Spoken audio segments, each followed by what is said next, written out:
വേദിയിലുള്ള ആദരണീയരായ സയ്യിദുമാരെ, ഉലമാക്കളെ, മൗലാനകളും താഴേക്കോട്ടെ കുഞ്ഞലി മുസ്ലിയാർ അവരുടെ പേരമക്കളടക്കമുള്ള കുടുംബാംഗങ്ങളെ, നാട്ടുകാരെ, സഹോദരന്മാരെ, സുഹൃത്തുക്കളെ, അലനല്ലൂരിലാണ് നമ്മൾ സമ്മേളിച്ചിരിക്കുന്നത്. താഴേക്കോട് കുഞ്ഞലി മുസ്ലിയാരെ അനുസ്മരിക്കുന്നതാണ് ചടങ്ങ്. രണ്ടും രണ്ട് ദേശമാണ്. പക്ഷെ ഈ രണ്ട് പ്രദേശത്തിനും ആദരണീയരായ കുഞ്ഞലി മുസ്ലിയാരുമായി ബന്ധപ്പെട്ട് അവിടുത്തെ ജന്മദേശവും വിശ്രമ കേന്ദ്രവുമായ ഈ പ്രദേശത്തിനും, അതുപോലെ അവിടുന്ന് ദീർഘകാലം ദർസ് നടത്തിയതിൻ്റെ അടിസ്ഥാനത്തിൽ അവിടുത്തെ നാമത്തിൻ്റെ കൂടെ പ്രസിദ്ധമായ താഴേക്കോട് എന്ന പ്രദേശത്തിനും വലിയ ചരിത്ര പാരമ്പര്യമുണ്ട്. ഇവിടുത്തെ പള്ളികൾക്കും ചരിത്രത്തിൻ്റെ ഓർമ്മകളുണ്ട്. ബഹുമാനപ്പെട്ട ഖുതുബുസ്സമാൻ സയ്യിദ് നബി തങ്ങളവറുകൾ, മമ്പുറം തങ്ങളവറുകൾ നിർമ്മിച്ച, അവിടുന്ന് ശിലാസ്ഥാപനം നിർവഹിച്ച, അവിടുന്ന് നിർമ്മാണം ആരംഭിച്ച,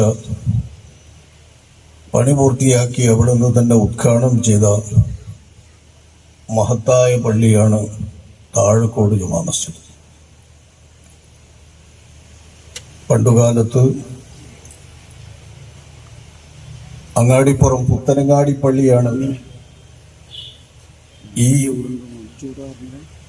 നൂറ്റാണ്ടുകൾക്കിപ്പുറം കിടക്കുന്ന പ്രദേശങ്ങൾക്കെല്ലാം അവലംബമായി നിൽക്കുന്ന പള്ളി.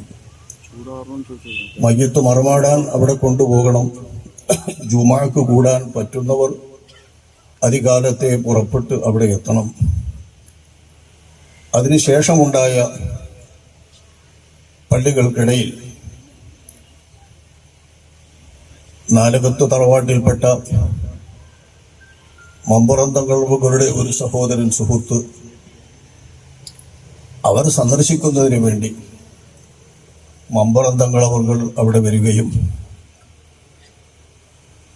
അവിടെ താമസമാക്കിയിട്ടുള്ള ഏതാനും മുസ്ലിം കുടുംബങ്ങളെ വിശേഷിച്ച് ശ്രദ്ധയിൽപ്പെടുകയും കാണുകയും അവർക്കവിടെ ഒരു പള്ളി വേണമെന്ന് തങ്ങളവർ നിർദ്ദേശിക്കുകയും തങ്ങൾ തന്നെ അതിന് തിബല ദിശ നിർണയിച്ച് തങ്ങൾ തന്നെ അതിനാവശ്യം വന്നപ്പോൾ തറക്കല്ലിട്ട് അത് ഉദ്ഘാടനം ചെയ്യുന്നതിന് വേണ്ടി തങ്ങൾ തന്നെ വരികയും ചെയ്ത മഹത്തായ പള്ളിയാണ് താഴേക്കോട് ജുമാഅത്ത് പള്ളി. അവിടെയാണ് സുദീർഘകാലം നമ്മൾ അനുസ്മരിക്കുന്ന ബഹുമാനപ്പെട്ട കുഞ്ഞലി മുസ്ലിയാർ അവറുകൾ, അല്ലാമ കുഞ്ഞലി മുസ്ലിയാർ അവറുകൾ ദർസ് നടത്തി കഴിഞ്ഞത്. അവിടേക്ക് ചേർത്താണ് ബഹുമാനപ്പെട്ടവര് താഴേക്കോട് കുഞ്ഞലി മുസ്ലിയാർ എന്ന് പറയുന്നത്. ഐനി ബിഹിൽ മൗലവിൽ മശഹൂറ കുഞ്ഞലവി ലിതായകോദുനുമീ ബൈനൽ ബരിയാതി.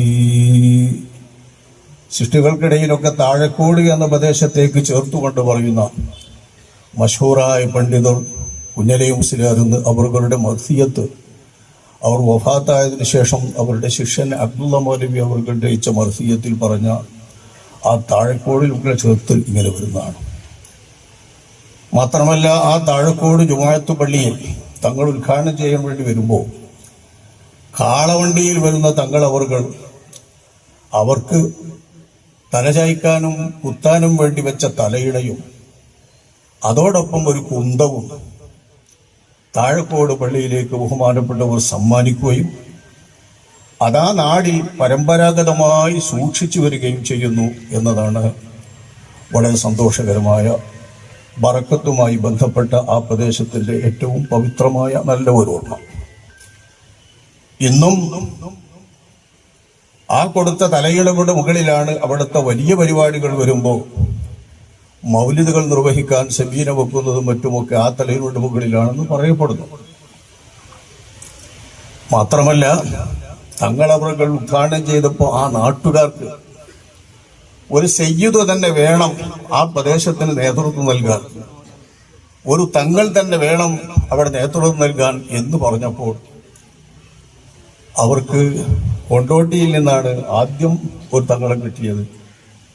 പിന്നെ കൊണ്ടോട്ടി കയ്യും പൊന്നാനി കയ്യും ഒക്കെയുള്ള പ്രശ്നങ്ങളൊക്കെ രൂക്ഷമായി നിലനിൽക്കുന്നത് കൊണ്ട് അവർ തങ്ങന്മാരല്ല എന്ന നിലക്കുള്ള പ്രചാരണവും അറിവും ലഭിച്ചതുകൊണ്ട് അവരല്ലാത്ത ഒരു സയ്യിദിനെ കിട്ടാൻ വേണ്ടി അവർ വെളിയങ്കോട് അന്വേഷിക്കുകയും വെളിയങ്കോടിൽ നിന്നൊരു സയ്യിദിനെ കൊണ്ടുവരാൻ വേണ്ടി അന്വേഷിച്ച് എത്തുമ്പോൾ വെളിയങ്കോട് മറവിട്ട് കിടക്കുന്ന സയ്യിദ് അബ്ദുറഹ്മാൻ ഐദറൂസി എന്ന മഹാനായ അവിടുത്തെ വലിയ മക്കാമുണ്ടല്ലോ, ബഹുമാനപ്പെട്ട നമ്മുടെ വെളിയങ്കോട് ഉമർ ഖാദിയുടെ മക്കാമ് നമ്മൾ സിയാറത്ത് ചെയ്യാൻ പ്രസിദ്ധി കൊണ്ടും പേരുകൊണ്ടുമൊക്കെ മൂല്യന്മാരും പണ്ഡിതന്മാരും മുത്താലിമീങ്ങളൊക്കെ പോകുമ്പോൾ വളരെയധികം ആളുകൾക്കും അജ്ഞാതമായി കിടക്കുന്ന മക്കാമാണ് അതിൻ്റെ പിന്നിലുള്ള വലിയ മക്കാം. അല്ലെങ്കിൽ വലുപ്പവും മക്കാമിൻ്റെയും മസാറിൻ്റെയും പ്രദേശത്തിൻ്റെയും വലുപ്പമൊക്കെ കണ്ടുകൊണ്ട് ഉമർ ഖാദിയുടെ മക്കാമിനേക്കാൾ മറ്റു പലരും സാധാരണക്കാരും പ്രാധാന്യം നൽകുന്ന മക്കാമാണ് ആ മക്കാം. ഏതായാലും അവിടെ മറവിട്ട് കിടക്കുന്ന അവിടെ തങ്ങന്മാരൊന്നും ഇനി ബാക്കിയില്ല. അന്നൊക്കെ അങ്ങനെയാണ് പല പല മഹല്ലുകളിലേക്കും തങ്ങന്മാരെ ചോദിച്ചു ചെല്ലുകയും തങ്ങന്മാരെ കൊടുക്കുകയും ചെയ്യും. അങ്ങനെയാണ് ഈ തങ്ങന്മാർ കേരളത്തിന്റെ അങ്ങോളം ഇങ്ങോളമുള്ള ദേശങ്ങളിലൊക്കെയും സമുദായത്തിന് അവലംബമായി വന്നെത്തുന്നത്. ഓരോ തങ്ങൾ കുടുംബവും പ്രസിദ്ധി പറ്റിയിട്ടുള്ള നാടുകളുമായി ബന്ധപ്പെട്ട് നമ്മൾ പരിശോധിക്കുമ്പോൾ ഇത്തരം ചരിത്രങ്ങൾ നമുക്ക് അയവിറക്കാനും മനസ്സിലാക്കാനും പറ്റും.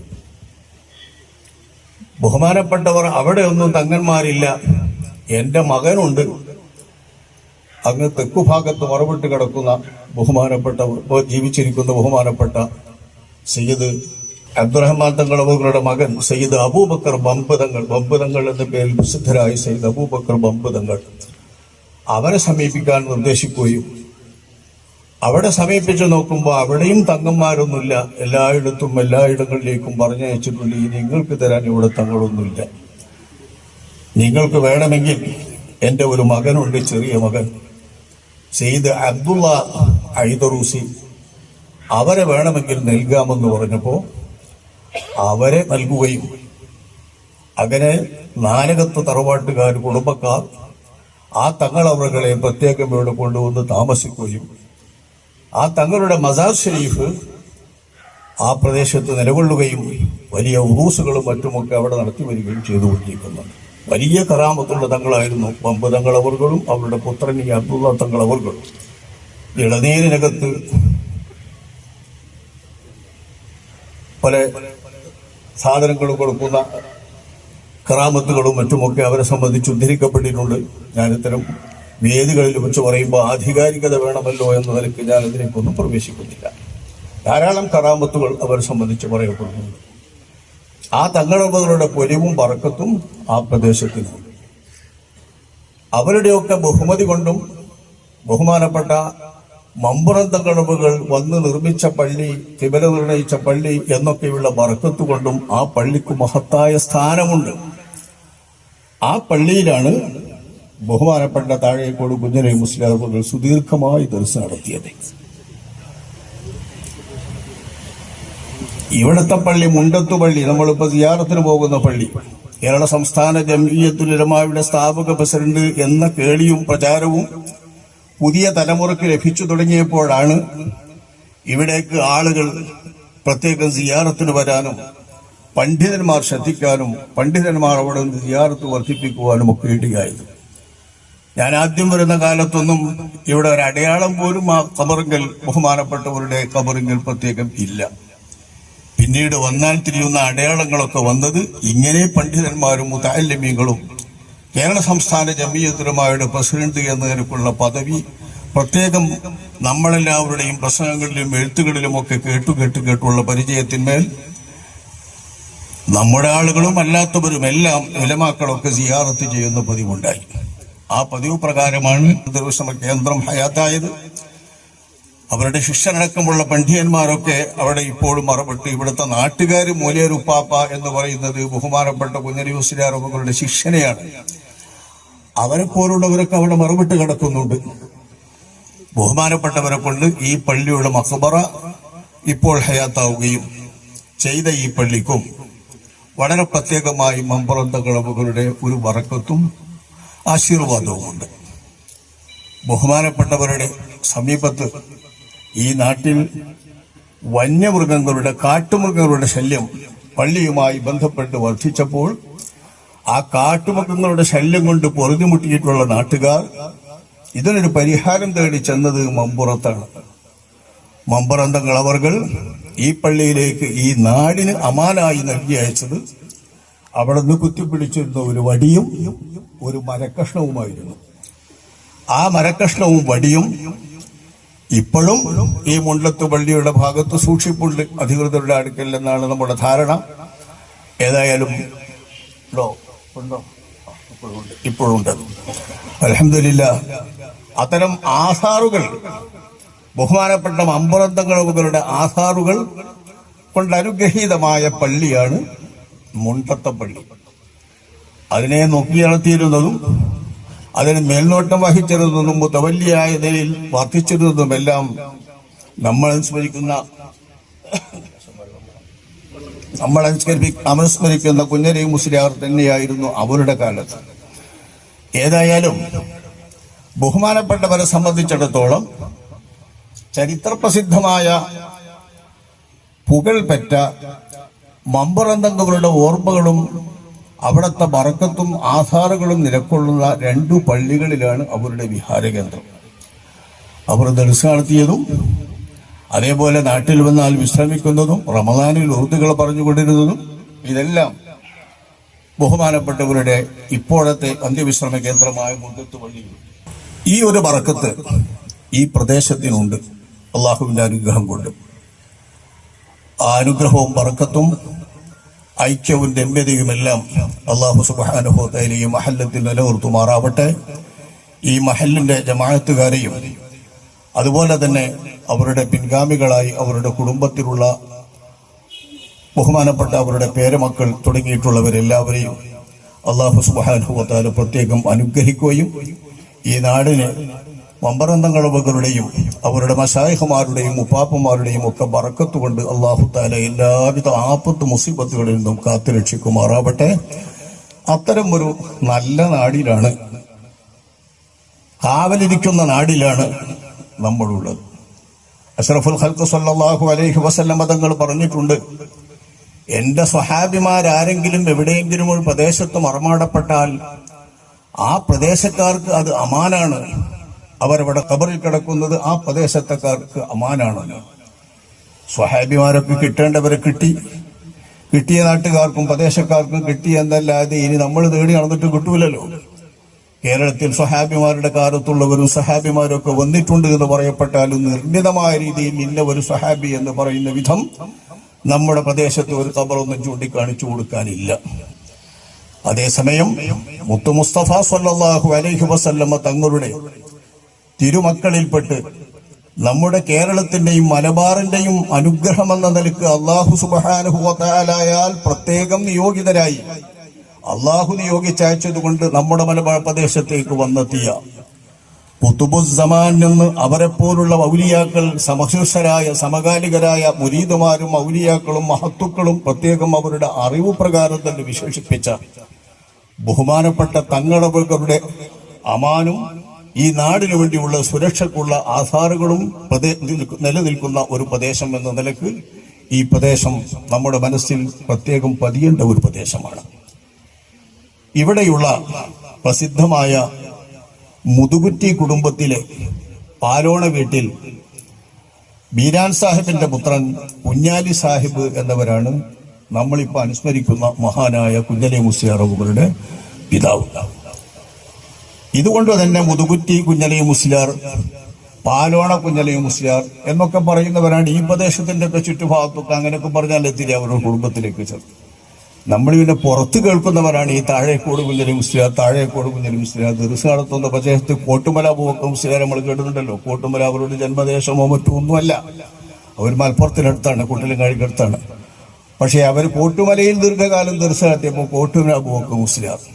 എന്റെ അഭിവന്ദ ഗുരുവു ഷെയ്ഖുന അലി മുസ്ലിയാരും മരുദ അലി മുസ്ലിയാർ എന്നാണല്ലോ അറിയാം. മരുതിയിൽ കുറെ കാലം ഒന്നുകൊണ്ട് മരുദ അലി മുസ്ലിയാർ. അങ്ങനെ പ്രാസംഗികന്മാരോ പ്രസിദ്ധിപ്പെട്ടവരോ ഒക്കെ ആണെങ്കിൽ അവർ നിലനിന്ന നാട്ടിലേക്ക് ചേർത്തുകൊണ്ട് അറിയപ്പെടുന്ന പേരിൽ അറിയുന്നതാണ് താഴക്കോട് നുമി ബൈനൽ ബരിയാത്തി, സൃഷ്ടികൾക്കിടയിൽ താഴക്കോട്ടിലേക്ക് ചേർക്കപ്പെടുന്ന വിധത്തിൽ ബഹുമാനപ്പെട്ടവർ അറിയാൻ തുടങ്ങിയത്. അവരെ സംബന്ധിച്ച് അനുസ്മരിക്കാൻ തക്ക ആളുകൾ വാസ്തവത്തിൽ അവരെ പരിചയമുള്ളവരില്ലാതെ പോയി. ഉണ്ടായിരുന്ന കാലത്തും അവരങ്ങനെ ഒളിഞ്ഞും മറഞ്ഞുമൊക്കെ ജീവിക്കുന്ന വലിയ ഇൽമിന്റെ സമുദ്രമായിരുന്നു.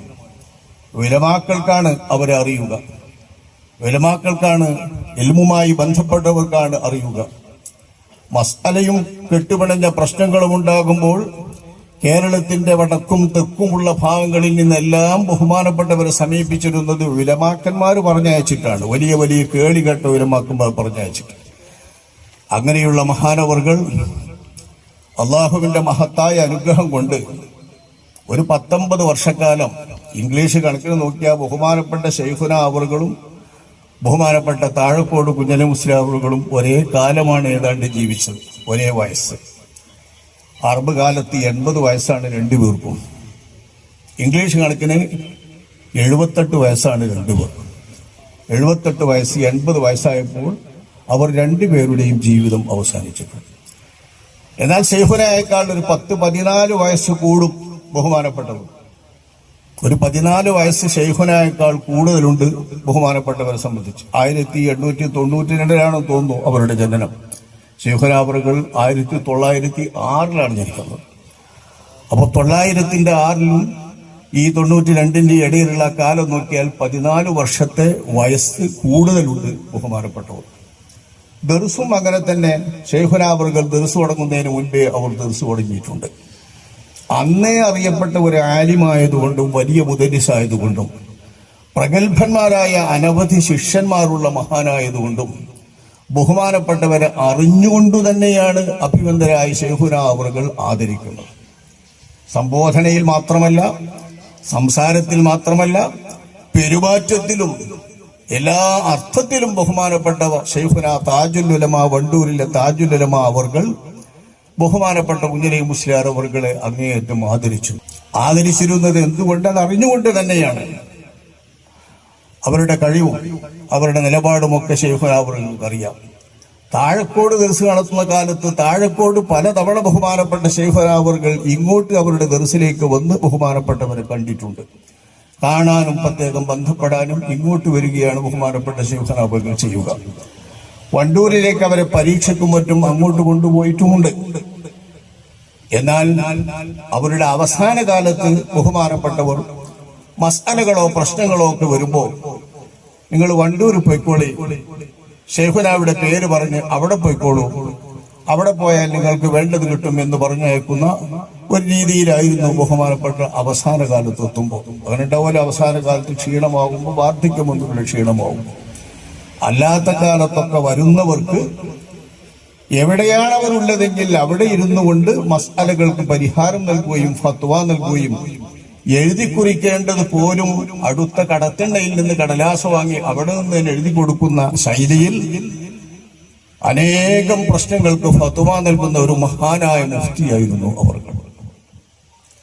അതീവ ബുദ്ധിശക്തി, അതീവ ഗ്രഹണശക്തി, അതീവ ചിന്താശേഷി അവർ പഠിക്കുന്ന കാലത്ത് തന്നെ ഉള്ളതുകൊണ്ട് ഉസ്താദുമാരായി ബഹുമാനപ്പെട്ടവർക്ക് വന്നവരെല്ലാം അവരെ മറ്റേതെങ്കിലും മുതിർന്ന ഉസ്താദുമാരിലേക്ക് പറഞ്ഞയക്കുന്ന രീതിയിൽ ഇവർക്ക് ഓതി കൊടുക്കാൻ കഴിയില്ല, ഇവരുടെ ചോദ്യങ്ങൾക്ക് മറുപടി കൊടുക്കാൻ കഴിയില്ല എന്ന രീതിയിൽ അവരെ പ്രത്യേകം അവരുടെ ഉസ്താദുമാരിലേക്കോ അല്ലെങ്കിൽ കേളികേട്ട മറ്റു വലിയ വമ്പന്മാരായ പണ്ഡിതന്മാരിലേക്കോ പറഞ്ഞയക്കുന്ന സ്വഭാവത്തിലായിരുന്നു അവരുടെ കുട്ടിക്കാലത്തുള്ള ബുദ്ധിശക്തി എന്ന് പറഞ്ഞു കേട്ടിട്ടുണ്ട്. അങ്ങനെ അവർ അവസാനം എത്തിപ്പെടുന്നത് സമസ്ത കേരള ജംഇയ്യത്തുൽ ഉലമായുടെ സ്ഥാപകർ, അതിനുവേണ്ടി അഹോരാത്രം ദശകങ്ങളോളം ഓടി നടന്നവർ, സമസ്തയുടെ എല്ലാമായിരുന്ന ബഹുമാനപ്പെട്ട എല്ലാം നമ്മൾ അങ്ങനെ പറയാറുണ്ട്. എല്ലാം നമ്മളെ എല്ലാമായ അതൊരു സ്ഥിരം പ്രയോഗമാണ്. അങ്ങനെ ആയിരുന്നില്ല പാകിൽ അഹമ്മദ് കുട്ടി എല്ലാം എന്നറിയുന്നത്. പ്രസിഡന്റ് ആണോ സെക്രട്ടറി ആണോ എന്ന് അഭിപ്രായ വ്യത്യാസപ്പെടും. കാരണം ആർക്കും അറിഞ്ഞൂടാ പ്രസിഡന്റ് ആണോ സെക്രട്ടറി ആണോ, ചരിത്രം അറിയുന്നവർക്ക് അറിയുള്ളൂ. വാസ്തവത്തിൽ സമസ്തയുടെ രൂപീകരണ കാലത്തുള്ള മുതിർന്ന ആലിമും അന്നത്തെ രൂപീകരണ കാലത്ത് തന്നെ മെമ്പറാകുമ്പോൾ തന്നെ ആദ്യത്തെ മുഷാവറയിൽ തന്നെ അംഗവുമായിട്ടുള്ളവരാണ് ബഹുമാനപ്പെട്ട വണ്ടൂരിലെ താജുൽ ഉലമാ അവർകൾ. 925 കാലത്ത് സമസ്ത രൂപീകരിക്കുമ്പോൾ ബഹുമാനപ്പെട്ടവർക്ക് 19 വയസ്സ് പ്രായമുള്ളപ്പോൾ സമസ്ത മുഷാവറയിലേക്ക് വന്നിട്ടുള്ള അംഗത്വത്തിലേക്ക് കടന്നു വന്നിട്ടുള്ള ബഹുമാനപ്പെട്ട ശംസുൽ ഉലമാ വദ്ദീൻ ശൈഖു മശായിഖിന ഖുതുബി മുഹമ്മദ് മുസ്ലിയാർ നവറല്ലാഹു മർഖദഹു തങ്ങളുടെ ദർസിൽ തങ്ങളുടെ മദ്രസയിൽ വാഴക്കാട് മദ്രസയിൽ പഠിച്ചുകൊണ്ടിരിക്കുന്ന കാലത്ത് അവരെയും അവരുടെ സഹപാഠിയായ ബഹുമാനപ്പെട്ട റഈസുൽ മുഹഖഖീൻ കണ്ണിയത്ത് അഹ്മദ് മുസ്ലിയാർ മർഹൂം അവർകളെയും അവരുടെ രണ്ടുപേരുടെയും സഹപാഠിയായിരുന്ന അവർ രണ്ടുപേരെക്കാളും മുതിർന്ന പ്രായമുള്ള പൊന്നാനി ഉലമാക്കളിൽപ്പെട്ട പൊന്നാനിയിൽ ധാരാളം കാലം മോദിയിട്ടുള്ള ബഹുമാനപ്പെട്ട മൗലാന മർഹൂം കുഞ്ഞറമുട്ടി മുസ്ലിയാർ അവർകളെയും ഈ 3 പേരെയും സമസ്തയുടെ മുഷാവറിലേക്ക് സമ്മാനിച്ചത് ശംസുൽ ഉലമാ ഖുതുബി അവർകളാണ്. അക്കാലം മുതൽ സമസ്തയെ സേവിച്ചുകൊണ്ടും സമസ്തയെ വളർത്തിക്കൊണ്ടും ചെറുപ്പമായ കാലം മുതൽ 19 വയസ്സ് ഉത്ഭവിക്കുന്ന അവർ പറയാറുണ്ട്, സമസ്ത രൂപീകരിക്കുമ്പോൾ എല്ലാവരും കൂടി പ്രസിഡന്റാക്കിയത് രൂപീകരണത്തിന് എല്ലാവരും കൂടി പ്രത്യേകമായി ബന്ധപ്പെട്ടുകൊണ്ട് നേതൃത്വം നൽകാൻ വേണ്ടി എല്ലാവരും അപേക്ഷിച്ചനുസരിച്ച് മുന്നോട്ട് വന്ന ബഹുമാനപ്പെട്ട വരക്കൽ മുല്ലക്കോയത്തങ്ങൾ എന്ന ബഹുമാനപ്പെട്ട സയ്യിദ് അവർകളിയാണ്. മർഹൂം ബാഫഖി തങ്ങൾ നമ്മുടെ ഈ അധ്യക്ഷൻ സയ്യിദ് ഹാഷിം ബാഫഖി തങ്ങളുടെ ഉപ്പാപ്പയാണ്, മാതാവിന്റെ വാപ്പയാണ്, അതുപോലെ തന്നെ ബാപ്പായുടെ അമ്മാവനുമാണ് ബഹുമാനപ്പെട്ട സയ്യിദ് അബ്ദുറഹ്മാൻ ബാഫഖി തങ്ങൾ. ആ സയ്യിദ് അബ്ദുറഹ്മാൻ ബാഫഖി തങ്ങളുടെ അമ്മാവനാണ് വരക്കൽ മുല്ലക്കോയത്തങ്ങൾ എന്ന് പറയുന്ന മഹാൻ. വരക്കൽ മുല്ലക്കോയത്തങ്ങൾ എന്ന മഹാനവർകളെ പ്രത്യേകമായി കൊണ്ട് പ്രസിഡന്റായി എല്ലാവരും അഭിപ്രായപ്പെടുകയും പ്രസിഡന്റായി തിരഞ്ഞെടുക്കുകയും, എന്നാൽ അദ്ദേഹം ഉടനെ തന്നെ അദ്ദേഹത്തിന്റെ പ്രസിഡന്റ് സ്ഥാനം പാങ്ങിൽ അഹമ്മദ് കുട്ടി മുസ്ലിയാർ എന്ന മഹാനവർകളെ ഏൽപ്പിക്കുകയും ചെയ്തു എന്നാണ് ബഹുമാനപ്പെട്ട ശൈഖുനാ അവർകൾ പറഞ്ഞു തരാറുള്ളത്. അതിനപ്പുറം ഒരു സംഘടനാ ചരിത്രം അറിയുന്നവർ, സമസ്തയുടെ ചരിത്രം അറിയുന്നവർ കേരളത്തിലില്ല. ഇപ്പൊ ഓരോരുത്തരും ഓരോന്നും പലതും പറയണം. ചിലർ സെക്രട്ടറി ആക്കും, ചിലർ പ്രസിഡന്റ് ആക്കും, ചിലർ ഘട്ടാക്കും, ചിലർ വരക്കൽ മുല്ലക്കോയത്തങ്ങൾ വഫാത്തായതിന്റെ ശേഷം പാങ്ങക്കാരൻ പ്രസിഡന്റ് ആയതെന്ന് പറയുന്നവരുണ്ട്. ഔദ്യോഗികമായി തന്നെ എന്തൊക്കെയോ എഴുതി വിടുകയാണ്. വായിച്ചു കേൾക്കുമ്പോൾ പ്രയാസം തോന്നുന്നു. ബഹുമാനപ്പെട്ട ശൈഖുനാ അവർകൾ ഈ ചരിത്രമെല്ലാം എഴുതാൻ പറ്റുന്ന വിധം 69 മുതൽ ബഹുമാനപ്പെട്ട ശൈഖുനാ അവർകൾ ആരംഭിച്ച നുസ്രത്തുൽ അനാം എന്ന ഒരു പത്രം തനിക്ക് പറയാനുള്ളതെല്ലാം പറയാൻ, തന്റെ അവസാന കാലത്തെ 2 ദശകങ്ങളിൽ തനിക്ക് പറയാനുള്ളതെല്ലാം പറയാൻ അവർ തന്നെ മുന്നിട്ടിറങ്ങി സ്ഥാപിച്ചതുകൊണ്ടും ഉണ്ടാക്കിയതുകൊണ്ടും അവരെഴുതിയ ചരിത്രം മനസ്സിലാക്കുന്നവർക്കൊക്കെ മനസ്സിലാക്കാം. പ്രഥമമായി തെരഞ്ഞെടുക്കപ്പെട്ട് എല്ലാവരും കൂടി അനുഗ്രഹിച്ച് പ്രത്യേകം തെരഞ്ഞെടുപ്പ് പറഞ്ഞത് വരക്കൽ മുല്ലക്കോയത്തങ്ങളെയാണ്. അവരുടനെ തന്നെ ബഹുമാനപ്പെട്ട പാങ്ങിൽ അഹമ്മദ് മുസ്ലിയാരെ പ്രസിഡന്റ് സ്ഥാനം ഏൽപ്പിച്ചു എന്ന്. ഇത് രണ്ടിനിടയിലുള്ള കാലവ്യത്യാസം എത്ര ഉണ്ട് എന്ന് നമുക്ക് ചോദിച്ചാൽ കിട്ടൂല. അത് ശൈഖുനാ അവർകൾ എഴുതിയിട്ടില്ല, പറഞ്ഞിട്ടില്ല.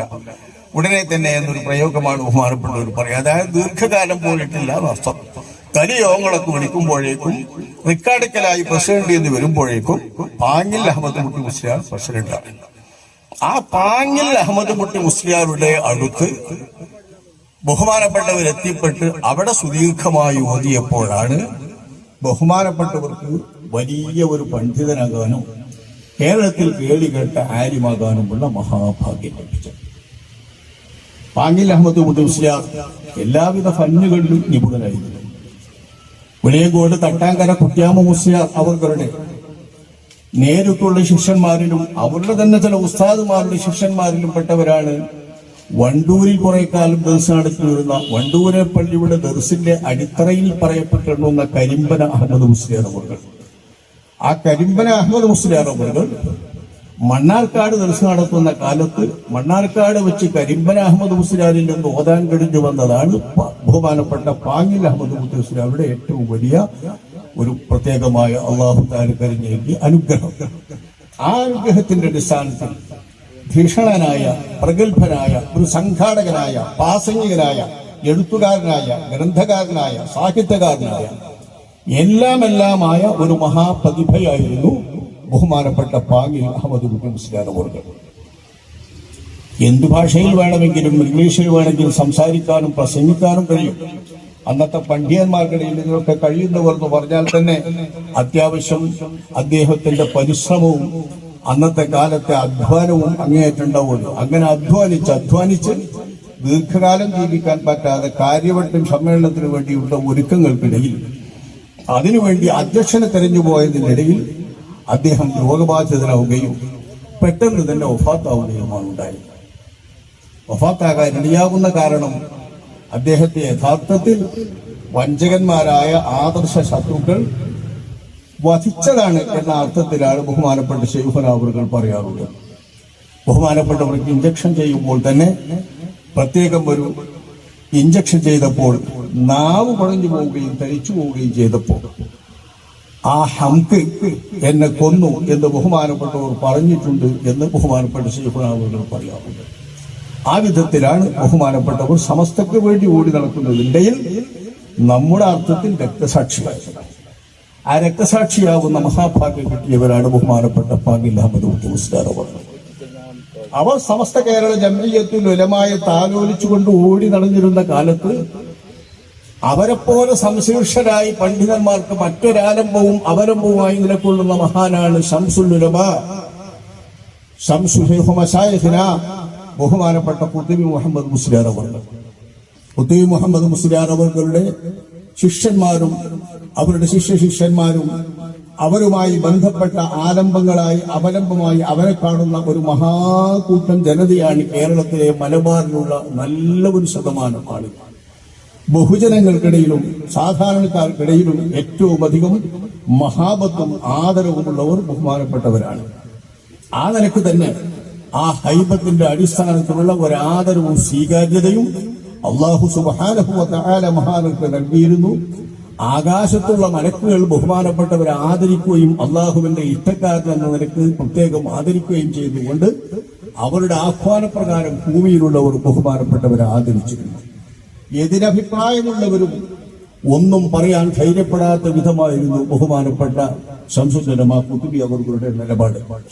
ആ ഖുത്ബി അവറുകൾ കാര്യവട്ടം സമ്മേളനത്തിന് ബഹുമാനപ്പെട്ടവർ, അതായത് പാങ്ങിൽ അഹമ്മദ് കുട്ടി മുസ്ലിയാർ ഇല്ലാതായി ബഹുമാനപ്പെട്ടവർ ആ യോഗത്തിന് പങ്കെടുക്കാൻ പറ്റാത്ത വിധം ശയ്യാവലംബിയായി. ആ യോഗത്തിലേക്കാണ് ബഹുമാനപ്പെട്ട ശംസുൽ ഉലമാ ഖുത്ബി അവറുകൾ അധ്യക്ഷരായി എത്തുന്നതും സമസ്തയുമായി പ്രത്യക്ഷമായി ബാഹ്യമായി പ്രകടമായി ബഹുമാനപ്പെട്ടവർ രംഗത്തിറങ്ങി ബന്ധപ്പെടുന്നു. എന്നാലും ഔദ്യോഗിക അംഗത്വമൊന്നും വഹിക്കാതെ ബഹുമാനപ്പെട്ടവർ സമസ്തയെ താലോലിക്കുകയും സമസ്തക്ക് ആലംബമായി അവലംബമായി നിലകൊള്ളുകയുമായിരുന്നു. ആ ബഹുമാനപ്പെട്ട പാങ്ങിൽ അഹമ്മദ് കുട്ടി മുസ്ലിയാരുടെ വഫാത്തിന്റെ ശേഷമാണ് സമസ്ത കേരള ജംഇയ്യത്തുൽ ഉലമായുടെ നേതൃരംഗത്തേക്ക് ഔദ്യോഗിക അംഗമായല്ലെങ്കിലും ബഹുമാനപ്പെട്ട ശംസുൽ ഉലമാ ഖുത്ബി അവറുകൾ വരുന്നത്. പാങ്ങിൽ അഹമ്മദ് കുട്ടി മുസ്ലിയാരുടെ ഇല്ലാത്ത ആ ശൂന്യത ഒരിക്കലും സുന്നത്ത് ജമാഅത്തിന്റെ ശത്രുക്കൾക്ക് ഒരിക്കലും അനുകൂലമാകരുത്, ആ ശൂന്യതയിൽ അവർ മുതലെടുക്കരുത് എന്ന നിലക്കുള്ള രംഗം മറിഞ്ഞുകൊണ്ട് അള്ളാഹുവിന്റെ നിയതി പ്രകാരം നിയോഗപ്രകാരമുള്ള രംഗത്ത് വരലായിരുന്നു ബഹുമാനപ്പെട്ടവർ രംഗത്ത് വന്നു. അതില്ലായിരുന്നെങ്കിൽ ഇന്ന് സമസ്ത കേരള ജംഇയ്യത്തുൽ ഉലമാ ആ പേരിൽ നിലനിൽക്കുന്ന സംഘടന ആദർശമോ അതിന്റെ പാരമ്പര്യമോ എന്തായിരിക്കട്ടെ അവരുടെ കയ്യിലായിരിക്കട്ടെ, പേരും വിലാസവും അതിന്റെ രജിസ്റ്റേർഡ് നിലപാടുകളും അതിന്റെ റെക്കോർഡിക്കലായുള്ള ഔദ്യോഗികതയും ഒക്കെ നിലകൊള്ളുന്നത് നിലവിലിരിക്കുന്ന സമസ്ത കേരള ജംഇയ്യത്തുൽ ഉലമാ എന്ന സംഘം. ആ സംഘത്തിന്റെ 100ാം വാർഷികം ആഘോഷിച്ചുകൊണ്ടിരിക്കുന്ന സമയമാണിപ്പോൾ. ഇതൊന്നും ആഘോഷിക്കാൻ ബഹുമാനപ്പെട്ട ഖുത്ബി ഇല്ലായിരുന്നെങ്കിൽ സമസ്ത ഉണ്ടാകുമായിരുന്നില്ല പാങ്ങിൽ അഹമ്മദ് കുട്ടിയുടെ ശൂന്യതയിൽ എന്നതാണ് പരമാർത്ഥം. ബഹുമാനപ്പെട്ട ശംസുൽ ഉലമാ ഖുത്ബി രംഗത്ത് വന്നാൽ പിന്നെ ഉറപ്പിച്ചും അന്നത്തെ കേരള ഉലമാക്കൾക്ക് പറയാം, ഖുത്ബി ഏറ്റവും ഇഷ്ടപ്പെട്ട ബഹുമാനപ്പെട്ടവരുടെ കാര്യങ്ങളൊക്കെ നടത്തിക്കൊണ്ടിരിക്കുന്ന, ബഹുമാനപ്പെട്ടവർക്ക് പറയാനുള്ളത് പറയാൻ ബഹുമാനപ്പെട്ടവർ ഏൽപ്പിക്കുന്ന ശിഷ്യനാണ്. പ്രായം കുറവാണെങ്കിൽ പോലും അന്നത്തെ ഉലമാനിരയിൽ പ്രായം കുറവാണെങ്കിൽ പോലും ബഹുമാനപ്പെട്ട താജുൽ ഉലമാ ശൈഖുനാ വണ്ടൂരിലെ ശൈഖുനാ സദഖത്തുൽ ഉസ്താദ് അവர்கள். അള്ളാഹുവിന്റെ ഹക്ക് ജാഹ് ബർക്കത്തുകൊണ്ട് നമ്മുടെ ഇരു ലോക മുറാദുകളും ഹാസിലാക്കുമാറാവട്ടെ. അവർ സജീവമായി രംഗത്ത് വരുന്നത് കുത്തുബി അവരുടെ ഈ രംഗപ്രവേശത്തോടെയാണ്. കാര്യവട്ട സമ്മേളനത്തോടുകൂടെ തന്നെയാണ് അതിന്റെ ശരിയായ രംഗത്ത് വരിക. അതിന്റെ മുമ്പേ അംഗമായി 25 മുതലേ അവർകളുണ്ടെങ്കിലും ശംസുൽ ഉലമാ കുത്തുബി അവർകളോട് കൂടെ അവരുടെ രംഗത്ത് വരലോടുകൂടെ സമസ്തയെ പോറലേൽക്കുന്ന യാതൊന്നും സംഭവിക്കാതിരിക്കാൻ ബഹുമാനപ്പെട്ടവർ അങ്ങേയറ്റം പരിശ്രമിക്കുന്നുണ്ട്. ബഹുമാനപ്പെട്ട കുത്തുബിയോരുടെ ശിഷ്യന്മാരും അങ്ങനെ തന്നെ പരിശ്രമിക്കുന്നുണ്ട്. 1940കളിലും 50കളിലും എല്ലാം ഇത് നമുക്ക് ചരിത്രം വായിച്ചാൽ നല്ലപോലെ ബോധ്യപ്പെടും. സമസ്തയുടെ മിനിറ്റ്സിന്റെ പകർപ്പുകൾ വാർഷിക സമ്മേളനങ്ങളോട് ബന്ധപ്പെട്ടുകൊണ്ട് അവർ പുറത്തിറക്കുമ്പോൾ അതൊന്ന് കണ്ണോടിച്ചു നോക്കിയാൽ എത്രയൊക്കെ യോഗങ്ങളിൽ, എത്രയൊക്കെ മുശാവറകളിൽ എന്തെല്ലാം പ്രധാനപ്പെട്ട തീരുമാനങ്ങൾ എടുത്തിട്ടുണ്ടോ ആ പ്രധാനപ്പെട്ട തീരുമാനങ്ങൾ എടുക്കുന്ന മുശാവറകളിലൊക്കെയും അധ്യക്ഷ സ്ഥാനത്തിരിക്കുന്നവരോ പ്രധാനപ്പെട്ട സ്ഥാനത്തിരിക്കുന്നവരോ ബഹുമാനപ്പെട്ട ശൈഖുനാ താജുൽ ഉലമാ അവർകളായിരിക്കും എന്ന കാര്യത്തിൽ സംശയമില്ല. 1950കൾക്ക് ശേഷം മാത്രമാണ് ബഹുമാനപ്പെട്ട മർഹൂം ഇ.കെ. അബൂബക്കർ മുസ്ലിയാർ അവർ സമസ്ത കേരള ജംഇയ്യത്തുൽ ഉലമായിലേക്ക് കടന്നു വരുന്നുള്ളൂ. 50കൾക്ക് മുമ്പുള്ള സമസ്തയുടെ ചരിത്രത്തിൽ ബഹുമാനപ്പെട്ട ഇ.കെ. അബൂബക്കർ മുസ്ലിയാർ അവരുടെ നാമം നമ്മൾ കേൾക്കുകയില്ല. പക്ഷേ 100ാം വാർഷികം ആഘോഷിക്കുന്ന സമസ്തയെ കുറിച്ച് കൊലയെ വെച്ച് പറയുന്നവരൊക്കെ എങ്ങനെയാണ് പറഞ്ഞു പ്രചരിപ്പിക്കുക? റെക്കാർഡിക്കലായി ഒരിക്കലും തെളിയിക്കാൻ കഴിയാത്ത വിധം അവരുടെ സ്വന്തം റെക്കാർഡുകൾ, അവരുടെ സ്വന്തം മുശാവറയുടെ തീരുമാനങ്ങൾ, അത് തന്നെ 45-ന് ശേഷമുള്ളതും കാര്യവട്ട സമ്മേളനത്തിന് ശേഷമുള്ളതിനെ നിലവിലിരിക്കുന്നുള്ളൂ, അതിന്റെ മുമ്പുള്ളതൊന്നും കാണുവാനില്ല എന്നാണ് 60ാം വാർഷികത്തിൽ ഇറങ്ങിയിട്ടുള്ള സുവനീറിൽ അവർ തീരുമാനങ്ങൾ കുറിക്കുമ്പോൾ പ്രത്യേകം രേഖപ്പെടുത്തിയത്. അവിടെ നിന്ന് ഇങ്ങോട്ട് നോക്കിയാലും 1950കൾക്ക് ശേഷം മാത്രമാണ് ബഹുമാനപ്പെട്ട മർഹൂം ഇ.കെ. അബൂബക്കർ മുസ്ലിയാർ അവരുടെ സമസ്തയുടെ നേതൃരംഗത്തും സമസ്തയുടെ രംഗത്തും കാണുന്നുള്ളൂ. അതുവരെയുള്ള 25 വർഷത്തെ സമസ്തയുടെ പ്രവർത്തനങ്ങളിലും ബഹുമാനപ്പെട്ടവരില്ല. ആ പ്രവർത്തനങ്ങളിലെല്ലാം ആരുണ്ട്? താജുൽ ഉലമാ വണ്ടൂരിലെ ശൈഖുനാ ബഹുമാനപ്പെട്ട താജുൽ ഉലമാ സദഖത്തുല്ലാഹി മുസ്ലിയാർ അവർകൾ. പേര് കേൾക്കാത്തവരും ഉണ്ടാകുമെന്ന നിലയ്ക്ക് താജുൽ ഉലമാ എന്ന് കേൾക്കുമ്പോഴേക്ക് കൺഫ്യൂഷൻ ആവും. കാരണം ആദ്യമുള്ള ഓരോരുത്തരും പറഞ്ഞു പുതിയ തലമുറയിൽ താജുൽ ഉലമാ എന്ന് പറയുമ്പോൾ ബഹുമാനപ്പെട്ട ഉള്ളാൾ തങ്ങൾ അവർകളെ വിളിച്ച് അങ്ങനെ പേരാകുകയാണ്. വാസ്തവത്തിൽ താജുൽ ഉലമാ എന്നതിന്റെ എത്രയോ മുമ്പ് വിളിക്കപ്പെട്ടതാണ് ബഹുമാനപ്പെട്ട ശൈഖുനാ അവർകളെ. അവർ വഫാത്തായതിനു ശേഷം ആ പേരെന്ന നിലയ്ക്ക് തന്നെയാണ് ഉള്ളാൾ തങ്ങൾ അവർക്ക് അവരുടെ ശിഷ്യന്മാരും അവരുടെ സംഘടനക്കാരും ആ പേര് നൽകിയിട്ടുള്ളവരും. പക്ഷെ താജുൽ ഉലമാ എന്ന പേര് തമസ്കരിക്കാൻ, ആ സ്ഥാനപ്പേര് തമസ്കരിക്കാനും ആ പേര് തുടക്കത്തിലേ ഇട്ട് വരുന്നത് ഉള്ളാൾ തങ്ങൾ അവർക്കാണ് എന്ന് വരുത്താനും വേണ്ടിയിട്ട് പരിശ്രമിക്കുന്നുണ്ട് അത്തരം ആളുകളും ഗ്രൂപ്പുകളുമൊക്കെ. ഏതായാലും ആവട്ടെ, താജുൽ ഉലമാ അറിയാനും അറിഞ്ഞില്ലെങ്കിലും ബഹുമാനപ്പെട്ട വണ്ടൂരിലെ ശൈഖുനാ എന്ന ആ ഒരു നാമം നമുക്ക് ആർക്കും അജ്ഞാതമാക്കാൻ കേരളീയ ചരിത്രത്തിൽ സാധ്യമല്ല. അത്ര കണ്ട് സുപരിചിതമാണ് അവർ.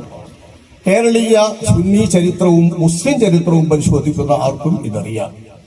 അപ്പൊ ബഹുമാനപ്പെട്ടവർ സമസ്ത കേരള ജംഇയ്യത്തുൽ ഉലമായിൽ പ്രവർത്തിച്ചു വന്നുകൊണ്ടുള്ള ആ കാലഘട്ടത്തിൽ സമസ്ത കേരള ജംഇയ്യത്തുൽ ഉലമാ ഇതിനിപ്പുറം വന്ന് ഇപ്പൊ 1967 നവംബർ മാസത്തിൽ 24-ാം തീയതി കേരള സംസ്ഥാന ജംഇയ്യത്തുൽ ഉലമായുടെ സ്ഥാപക ദിനമാണ് നമ്മളിവിടെ ആചരിക്കുന്നത്.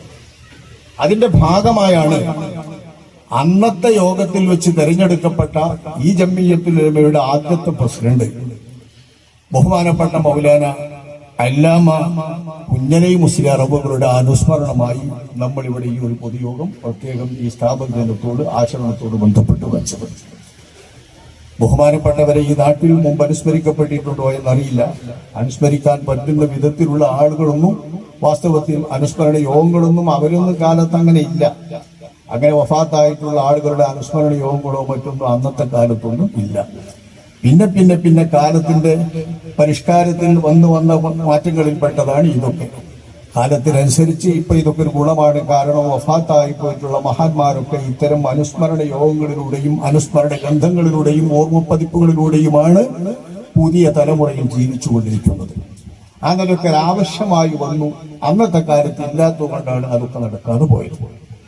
ബഹുമാനപ്പെട്ടവർ 1967 നവംബർ മാസത്തിൽ ഇങ്ങനെ കേരള സംസ്ഥാന ജംഇയ്യത്തുൽ ഉലമ എന്ന സംഘം, സമസ്ത കേരള ജംഇയ്യത്തുൽ ഉലമ എന്ന സംഘം ഉണ്ടായിട്ടും എന്തുകൊണ്ട് ഇങ്ങനെ ഒരു ജംഇയ്യത്തുൽ ഉലമ എന്ന് പ്രത്യേകം ഒരു സംശയം ഉണ്ടാവുമല്ലോ. വിശേഷിച്ച് ഈ നാട്ടുകാർ, അലനല്ലൂര്, ഇവർ കേരള സംസ്ഥാന ജംഇയ്യത്തുൽ ഉലമയുടെ യോഗങ്ങളൊന്നും കേട്ടിട്ടില്ല. ഈ പ്രദേശക്കാരുണ്ടെങ്കിൽ അവർ പ്രത്യേകിച്ചും അത് സംശയിക്കും, എന്താണ് ഈ കേരള സംസ്ഥാന ജംഇയ്യത്തുൽ ഉലമ, എന്താണ് ഈ സംഘം എന്ന്. ഞാനിതിനെ പരിചയപ്പെടുത്താൻ നിങ്ങൾക്ക് പറ്റുന്ന ഒരു ഉദാഹരണത്തിലേക്ക് പ്രവേശിക്കാം. മക്കത്തുൽ ഉംറയ്ക്കും ഹജ്ജിനൊക്കെ പോയിട്ടുള്ളവർ ധാരാളമുണ്ടല്ലോ. നമ്മളൊക്കെ അനേകം ആൾക്കാരും ഞൊന്നും പോയിട്ടില്ലെങ്കിലും ഇപ്പൊ മക്കത്തെ എല്ലാ പരിപാടിയും കേൾക്കാം. അവിടെ കേൾക്കുമ്പോൾ നിങ്ങൾക്കറിയാം, അവിടുത്തെ 5 നേരത്തെ നിസ്കാരത്തിലും അവിടെ ജമാഅത്ത് മസ്ജിദുൽ ഹറാമിൽ നടക്കുമ്പോൾ മദീനയിലെ മസ്ജിദുൽ നബവിയിലും, ഇത് രണ്ടുമാണല്ലോ മുത്ത് മുസ്തഫ സ്വല്ലല്ലാഹു അലൈഹി വസല്ലം തങ്ങളുടെ ഓർമ്മകൾ നിലനിൽക്കുന്ന അവിടുത്തെ വളർച്ചയുടെ കേന്ദ്രമായ മൻശആയ മക്കയും മൗലിദും മൻശഉമായ മക്കയും, പിന്നീട് അവിടുത്തെ മദ്ഫിനായ അഷ്റഫുൽ ഖൽഖ് സ്വല്ലല്ലാഹു അലൈഹി വസല്ലം തങ്ങൾ അന്ത്യവിശ്രമം കൊള്ളുന്ന മദീനയും, ഈ മദീനയുടെ ഏറ്റവും മുന്തിയ കേന്ദ്രമായി നിലനിൽക്കുന്ന മസ്ജിദുൽ നബവി, നബി തങ്ങളിലേക്ക് ചേർത്തുകൊണ്ടാണ് ആ മസ്ജിദുൽ നബവി എന്ന് പറയുന്നത്. ആ പള്ളി മസ്ജിദുൽ ഹറാം, കാബക്ക് ചുറ്റും ഉണ്ടാക്കപ്പെടുന്ന പള്ളി, കാബക്ക് ചുറ്റുമായി പള്ളികൾ എത്ര വിശാലമാക്കിയാലും അതൊക്കെ മസ്ജിദുൽ ഹറാം. ആ മസ്ജിദുൽ ഹറാം, മസ്ജിദുൽ നബവി എന്നതാണല്ലോ ഇസ്ലാമിന്റെ കേന്ദ്രം. ഈ കേന്ദ്രത്തിനെ സന്ദർശിച്ചിട്ടുള്ളവരോ ആ കേന്ദ്രത്തിൽ നിസ്കാരങ്ങൾ ശ്രദ്ധിച്ചിട്ടുള്ളവരോ ഒന്ന് ഓർത്തു നോക്കി. അവിടെ നിസ്കാരത്തിന് ഇമാമ് നമസ്കരിക്കുമ്പോൾ അല്ലാഹു അക്ബർ എന്ന് ഇമാമ് പറയുമ്പോൾ അതിന്റെ മഅ്ദനയുടെ മുകളിൽ നിന്ന് അല്ലാഹു അക്ബർ എന്ന് കാണാം. ഉച്ചത്തിൽ അത്യുച്ചത്തിൽ ബൈക്കത്തിന്റെ രണ്ടും ഒരുപോലെ കേൾക്കാം. അല്ലാഹു അക്ബർ എന്ന് വിളിക്കും. ഇത് മദീനത്തെ മസ്ജിദുൽ നബവിയിൽ പോയാലും കേൾക്കാം. മസ്ജിദുൽ നബവിയിലുമുണ്ട് ഇങ്ങനെ, അതേപോലെ മസ്ജിദുൽ ഹറാമിലുമുണ്ട് ഇങ്ങനെ. ഇമാമ് അല്ലാഹു അക്ബർ എന്ന് പറയുമ്പോൾ മൈക്കിലൂടെ കേൾക്കുന്ന, ഹാറിലൂടെ കേൾക്കുന്ന ശബ്ദം കേൾക്കുന്ന ആളുകൾ തന്നെയാണ് മദീനയിൽ നിന്ന് അല്ലാഹു അക്ബർ എന്ന് പറയുമ്പോഴും കേൾക്കുന്നത്. നമ്മളിപ്പോ പോയാൽ എന്താണ് ഇതൊരു ആഭാസം, ഇതൊരു ആഭാസം എന്തിനാണ് എന്ന് തോന്നിപ്പോകും. മാത്രമല്ല, ഷെയ്ഖ് അലി തന്താവിയെ പോലുള്ള ആളുകളൊക്കെ പ്രത്യേകമായി തന്നെ പറഞ്ഞിട്ടുമുണ്ട്, ഇതൊരു ആഭാസമാണ്, ഇതൊരു വേണ്ടാത്ത പ്രവൃത്തിയാണ്, അങ്ങനെ ഒന്നും ആവശ്യമില്ല എന്ന് സംസാരിച്ചിട്ടുണ്ട്. ഇന്ന് കേൾക്കുന്ന രീതിയിലാണെങ്കിൽ അതൊരിക്കലും ആവശ്യമില്ലാത്ത ഒന്നാണ് എന്ന് നമുക്കും തോന്നും, എല്ലാവർക്കും തോന്നും. പക്ഷേ ഇത് ഇപ്പോഴും ശേഷിക്കുമല്ലോ അവിടെ അങ്ങനെ തന്നെ. ഇമാമ് അല്ലാഹു അക്ബർ എന്ന് പറയുമ്പോൾ ബേക്കിലൊരാൾ അല്ലാഹു അക്ബർ എന്ന് അത്യുച്ചത്തിന് വീണ്ടും മൈക്കിൽ തന്നെ ഉച്ചഭാഷണിയിൽ തന്നെ പറയുന്നത് നമ്മൾ കേൾക്കുന്നുണ്ടല്ലോ. എന്താണ് ഈ കേൾക്കുന്നത്? എന്തുകൊണ്ടാണ് ഇത് അവിടെ ശേഷിക്കുന്നത്? ഇത് നമ്മളൊന്ന് ചിന്തിക്കുക. ഇസ്ലാമിന്റെ ഇബാദത്തുകളിലെ അതിപ്രധാന ചിഹ്നമായ, ഇസ്ലാമിന്റെ ശിആറായി നിശ്ചയിക്കപ്പെട്ട, ഇസ്ലാമിക ദഅവത്തിന് അലോസരമുണ്ടാക്കാത്ത ഒരു വലിയ മഹത്വമാർന്ന പദവി അല്ലാഹു സുബ്ഹാനഹു വ തആല നൽകിക്കൊണ്ട് ശിആർ എന്ന നിലയിൽ ആദരിച്ചിട്ടുള്ളതാണ് 5 നേരത്തെ ജമാഅത്ത് നിസ്കാരങ്ങളും ജുമുഅ, വെള്ളിയാഴ്ചയിലെ ജുമുഅയും. ഈ ജുമുഅ നിസ്കാരവും ജമാഅത്ത് നിസ്കാരവും ഒക്കെ നടക്കുന്നത് കൊണ്ടാണ് ഇസ്ലാം ആ പ്രദേശത്തുണ്ട്, ഇസ്ലാം ഈ പ്രദേശത്തുണ്ട് എന്ന് മറ്റുള്ളവർ അറിയുക. അത് ഇസ്ലാമിനെ അറിയിച്ചു നൽകുന്ന ഒരു വലിയ അടയാളമാണ്. ആ അടയാളം നിലനിൽക്കുമ്പോൾ ആ അടയാളത്തിൽ മസ്ജിദുൽ ഹറാമിലും മസ്ജിദുൽ നബവിയിലും വളർന്നിട്ടുള്ള, പ്രഭവം കൊണ്ടിട്ടുള്ള, അവിടെ പ്രചാരം കൊണ്ടിട്ടുള്ള ഇസ്ലാമിന്റെ ഇബാദത്തിന്റെ ശരിയായ ആകൃതിയിൽ അള്ളാഹുവിന്റെ റസൂല് ജീവിച്ചിരുന്ന കാലത്ത് അന്നും മസ്ജിദുൽ ഹറാമിൽ 10,000 ഉണ്ടാകുമല്ലോ. അവിടുത്തെ ഹജ്ജിന് ഒരുമിച്ച് കൂടിയത് 1,00,000-ൽ പരം ആളുകളാണെന്ന് പറയപ്പെടുന്നുണ്ട്. ആ 1,00,000 ആളുകളൊക്കെ മസ്ജിദുൽ ഹറാമിൽ നിസ്കരിക്കാനും ഉണ്ടായിട്ടുണ്ടല്ലോ. നബി സല്ലല്ലാഹു അലൈഹി വസല്ലം തങ്ങൾ ഉണ്ടാകുമ്പോൾ വിശേഷിച്ചും മസ്ജിദുൽ നബവിയിലും അല്ലാഹുവിന്റെ റസൂലിന്റെ കാലത്ത് 1000 കൂടാറുണ്ട്. അങ്ങനെ 1000-കളും 10,000-കളും ലക്ഷങ്ങളും ഒക്കെ അക്കാലത്ത് തന്നെ കൂടുന്നതാണ് മസ്ജിദുൽ ഹറാമും മസ്ജിദുൽ നബവിയും. അന്നേത്തെ കാലത്ത് ഇസ്ലാം നിശ്ചയിച്ചിട്ടുള്ള ജമാഅത്തുകളും ഇസ്ലാം നിശ്ചയിച്ചിട്ടുള്ള ജുമുഅകളും ഒക്കെ നിർവഹിക്കുമ്പോൾ ഇമാമിനെ പിന്തുടരുന്ന ആളുകൾക്ക് ഇമാമിന്റെ ചലനങ്ങൾ അറിയുന്നതിന് വേണ്ടി ഇമാമിന്റെ പോക്കുവരവുകൾ അറിയുന്നതിന് വേണ്ടി നിശ്ചയിക്കപ്പെട്ട ഒരു ശർഈയായ മാതൃകയാണ്, ഒരു രൂപമാണ് ആവശ്യമുള്ളപ്പോൾ തബ്ലീഗ് എന്ന് പറയുന്നത്. ഇമാമിന്റെ പോക്കുവരവുകൾ, ഇമാമിന്റെ ശബ്ദം കേട്ട് അല്ലാഹു അക്ബർ എന്ന് പറയുന്നത് കേൾക്കുമ്പോൾ ഉച്ചത്തിൽ ഒരാൾ അത് കേൾക്കാത്തടത്തേക്ക് ഏറ്റുപറയാൻ, ഈ തബ്ലീഗ്. ഇത് നിസ്കാരത്തിന്റെ ആയിരങ്ങളും പതിനായിരങ്ങളും ഒക്കെ ഒന്നിച്ച് ഒരു ഇമാമിനെ തുടർന്ന് നിസ്കരിക്കുമ്പോൾ അവിടെ അനിവാര്യമായും ആ ഇമാമിനെ തുടരണമെങ്കിലും തുടർച്ചയിൽ ഇമാമിന്റെ കൂടെ പോകണമെങ്കിലും അനിവാര്യമായ രീതി എന്ന നിലയിൽ ഇസ്ലാം ചിട്ടപ്പെടുത്തിയിട്ടുള്ള ഇസ്ലാമിന്റെ ഷിആറായ ജമാഅത്തിന്റെയും ജുമുഅയുടെ ജമാഅത്തിന്റെയും ഒക്കെ ഭാഗമായി നിയമമാക്കപ്പെട്ട മശ്റൂആയ ഒരു സംഗതിയാണ്. ഈ സംഗതി അവിടെ നൂറ്റാണ്ടുകളായി നിലനിന്നിരുന്ന ആ കൃത്യം 948-49 കാലം വരേക്കും മസ്ജിദുൽ ഹറാമിലും മസ്ജിദുൽ നബവിയിലും ആവശ്യവുമായിരുന്നു. കാരണം ഇമാമിനെ പിന്തുടർന്ന് നിസ്കരിക്കുന്ന ആളുകൾ ഒരിക്കലും ഇമാമിന്റെ പോക്കുവരവുകൾ നടത്തുന്ന തക്ബീർ ഇമാമിന്റെ ശബ്ദം കേട്ടുകൊണ്ട് കേൾക്കുകയില്ല. അങ്ങനെ വരുമ്പോൾ ഇപ്പോഴത്തെ ആളുകൾക്ക് അല്ലാഹു അക്ബർ എന്ന് അത്യുച്ചത്തിൽ പറഞ്ഞുകൊണ്ട് എത്തിച്ചു കൊടുക്കുന്ന തബ്ലീഗിന്റെ ശൈലി ആവശ്യത്തിനനുസരിച്ച് മസ്ജിദുൽ ഹറാമിലും മസ്ജിദുൽ നബവിയിലും ഉണ്ടായിരുന്നുവെന്ന് ചരിത്രത്തിൽ നമുക്ക് നല്ലവണ്ണം വായിച്ചാൽ അറിയാം. ചരിത്രം അറിയാവുന്ന എല്ലാവർക്കും അറിയാം. ഈ പരിപാടി 1950 വരെയുള്ള കാലത്തും അവിടെ ശരിയായ രീതിയിൽ നടക്കുന്നുണ്ട്. മസ്ജിദുൽ ഹറാമിനെ സംബന്ധിച്ചാണെങ്കിൽ 4 ജമാഅത്തുകളാണ് കഅബയുടെ 4 ഭാഗങ്ങളിലേക്ക് ചേർന്നുകൊണ്ടും അവിടെ നടന്നു വരിക. ഷാഫികൾക്കൊരു ജമാഅത്ത്, ഹനഫികൾക്കൊരു ജമാഅത്ത്, ഹംബലികൾക്കൊരു ജമാഅത്ത്, മാലികൾക്കൊരു ജമാഅത്ത്. ആ ജമാഅത്തിലൊക്കെ ഓരോ ദിശയിലേക്ക് നിന്നുകൊണ്ടും നിസ്കരിക്കുന്ന ജമാഅത്തിലെ ഇമാമിനെ തുടർന്നുകൊണ്ടുള്ള ആളുകൾക്ക് കേൾക്കാനുള്ള സംവിധാനമുണ്ട്. ആ രീതിയിൽ നിസ്കരിക്കുന്നവർക്ക് സന്തോഷകരമായി അവരവരുടെ മദ്ഹബിന് അനുസാരമായി കൊണ്ട് തന്നെ നിസ്കരിക്കാൻ പറ്റും. ഉദാഹരണം, ഇപ്പൊ നമ്മൾ കേരളത്തിൽ നിന്ന് പോകുന്നവരൊക്കെ നമ്മളെ നാട്ടിൽ നമ്മൾ പഠിച്ച മദ്രസയിലെ വിവരം വെച്ച് സമസ്ത കേരള ജംഇയ്യത്തുൽ ഉലമായുടെ 10,000-ക്കപ്പുറമുള്ള മദ്രസകളിൽ പഠിപ്പിച്ചു കൊടുക്കുന്ന പാഠബുക്കിലെ പഠിപ്പിച്ചു കൊടുക്കുന്ന നിയമമനുസരിച്ച് സ്വഹീഹാത്ത് ജുമയാണ് അവിടെ നടക്കുന്നത്, മസ്ജിദുൽ ഹറാമിൽ നടക്കുന്നത്, നിസ്കാരമാണ് അവിടെ നടക്കുന്നത്. നമ്മൾ പഠിച്ച വിവരം അനുസരിച്ച് നിങ്ങളാരും മൂക്കത്ത് വെക്കണ്ട. മസ്ജിദുൽ ഹറാമിൽ നിസ്കാരം എങ്ങനെയാണെന്ന് പറയുമ്പോഴേക്ക് ബേജാറാകണ്ട. ഞാൻ പറയുന്നത് 10,000-ൽ പരം മദ്രസകളുണ്ട് എന്ന് സമസ്ത കേരള ജംഇയ്യത്തുൽ ഉലമായുടെ മദ്രസകളുടെ എണ്ണം പറയാറുണ്ടല്ലോ. ആ 10,000-ൽ പരം മദ്രസകളിലും പഠിപ്പിക്കുന്നത് നമസ്കാരത്തിന്റെ 4ാമത്തെ ഫർദ് ഫാത്തിഹ ഓതലാണ്. ഫാത്തിഹ ഓതൽ എന്ന ഫർദിനെ ഫാത്തിഹ ബിസ്മില്ലാഹിർ റഹ്മാനിർ റഹീം എന്ന് തുടങ്ങി 7 ആയത്തുകളാണ്. അതിലെ 1ാമത്തെ ആയത്ത് ബിസ്മില്ലാഹിർ റഹ്മാനിർ റഹീം എന്നതാണ്.